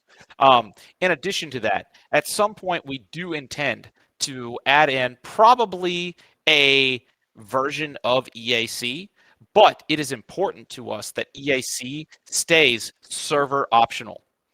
We do not want to mandate EAC for servers. If you want to run a server with anti-cheat, it is your decision to run a server with anti-cheat. Same how you can have VAC secured servers versus VAC unsecured servers. And there's a number of reasons for this. Number of reasons. Anti-cheat systems can interfere with mods. They can interfere with people who play the game and have something that is entirely normal but triggers anti-cheat and they get banned anyways. Lots of problems with anti-cheat. And our mentality is that we plan to have the same anti-cheat infrastructure that games like Project Reality or other community-hosted games do. And what that is, for instance, 5M. 5M has a big problem with cheaters, but they also don't have as big of a problem with cheaters as games like Call of Duty have. Because the problem with Call of Duty is all you have to do is develop a single anti-cheat system. All you have to do is develop a single cheat. And it is, since every single server and every single game mode is all defended by the exact same anti-cheat system, as soon as you create a single cheat, you have automatically defeated every single game that is protected by that anti-cheat. Whereas games like 5M is a community built and a community maintained infrastructure. I don't know if you ever. It's basically the multiplayer modification for Grand Theft Auto 5. And the thing is with 5M, even though there's no official anti-cheat system, because why would there be? There's actually not as big of a problem with cheaters, especially if you play on higher quality servers. Why do higher quality servers not have cheaters? Because they write their own anti-cheat scripts. Operation Harsh Doorstop has the same functionality where if you want to write your own anti-cheat systems, you can. And I have a feeling that the anti-cheat systems on the higher quality servers for 5M are actually probably not necessarily better, but there's less cheats out there available in order to defeat those anti-cheat systems, because not only are they never distributed, but on top of that, who the fuck is going to write an anti-cheat in order to defeat the anti-cheat script of a single 100-player server? Nobody's going to do that. Or if they are, it's only going to work for that one server. And every single server is going to have their own unique snowflake of an anti-cheat solution, which means that you can't create a one-stop shop anti-cheat measure. Look at Squad. Are there cheaters in Squad? And this is rhetorical, but no. Not really. Yes, there are. There are cheaters in every single game. Are there all of those anti-cheats don't do anything, man. There's literally like... There is a significant number of cheaters in Squad. Okay, there's a lot of cheaters in every game. Let me ask a sampler question. Is there cheaters in Call of Duty? Everywhere. It's Call of Duty. Yeah, sure. Call of Duty has some of the best anti-cheat measures in the world. They have millions, if not billions of dollars to pour into anti-cheat systems. The reason there are so many cheaters playing that game and getting away with that is because even the most expensive anti-cheat measures are defeated. In my opinion, the only true solution to cheaters is decentralization and community moderation. And I'm not just talking about, actually having admins in the server. That's absolutely a good measure. I'm also talking about server admins writing their own unique anti-cheat measures. And if Operation Harsh Doorstop gets to a point where every single server is a unique ecosystem with its own anti-cheat measures, that will make it physically impossible for any single cheater to create a single system that unanimously defeats every single server in the game. And I think that's going to be the best way to go about it. Now, when the game launches, yes, there will probably be an initial wave of cheaters, but in addition to single player, cooperative servers, if you have a whitelisted cooperative server that only you and your friends are able to play, you're not going to have cheaters because they can't get into the server. And I think that there's a lot of servers and there's a lot of experiences that Operation Harsh Doorstop is going to cater to, where cheating isn't just not viable, it's just not even going to factor into the conversation. Now, in terms of having a player versus player, highly competitive multiplayer server, yes, that is a prime candidate to have cheating. But the thing is that the way I see it, if you are a server owner and you intend to have a massively multiplayer 64 players only server that is competitive, it is your job to ensure that that server is cheat free. We can give you the tools to do it and the tools to help you stop cheaters. But even in Squad, there's cheaters in Squad all the time that defeat EAC. But the main way that cheaters are not able to ruin the experience is because those servers are moderated by real people. It's going to be the exact same situation in Operation Harsh Doorstop. Yes, you're going to have people complain, oh man, why is there a cheater on my server? If there's a cheater in your server, then ban him. If somebody's like, oh, there's a bunch of cheaters in X server instead of Y server, and it's like, well, then X server has a really bad administration team, and because Operation Harsh Doorstop is community based and it's based around community hosted servers, just like games in the past, that is going to be something that is going to be in the community's hands. We can help, but we're not going to be able to defeat the cheating problem any better than the ways that I just described. And that's going to be our stance going forward. All right, thank you. Those were my only questions, always. No problem. All right, I am gonna take a break. I've been talking for a minute, but here's what we're gonna do. I would really like to do a play test. So let's go ahead. We're gonna launch the game frickin' tomorrow, but I would love to get into the multiplayer play test and have everybody get on a server so we can all hang out and play the game. And I will happily answer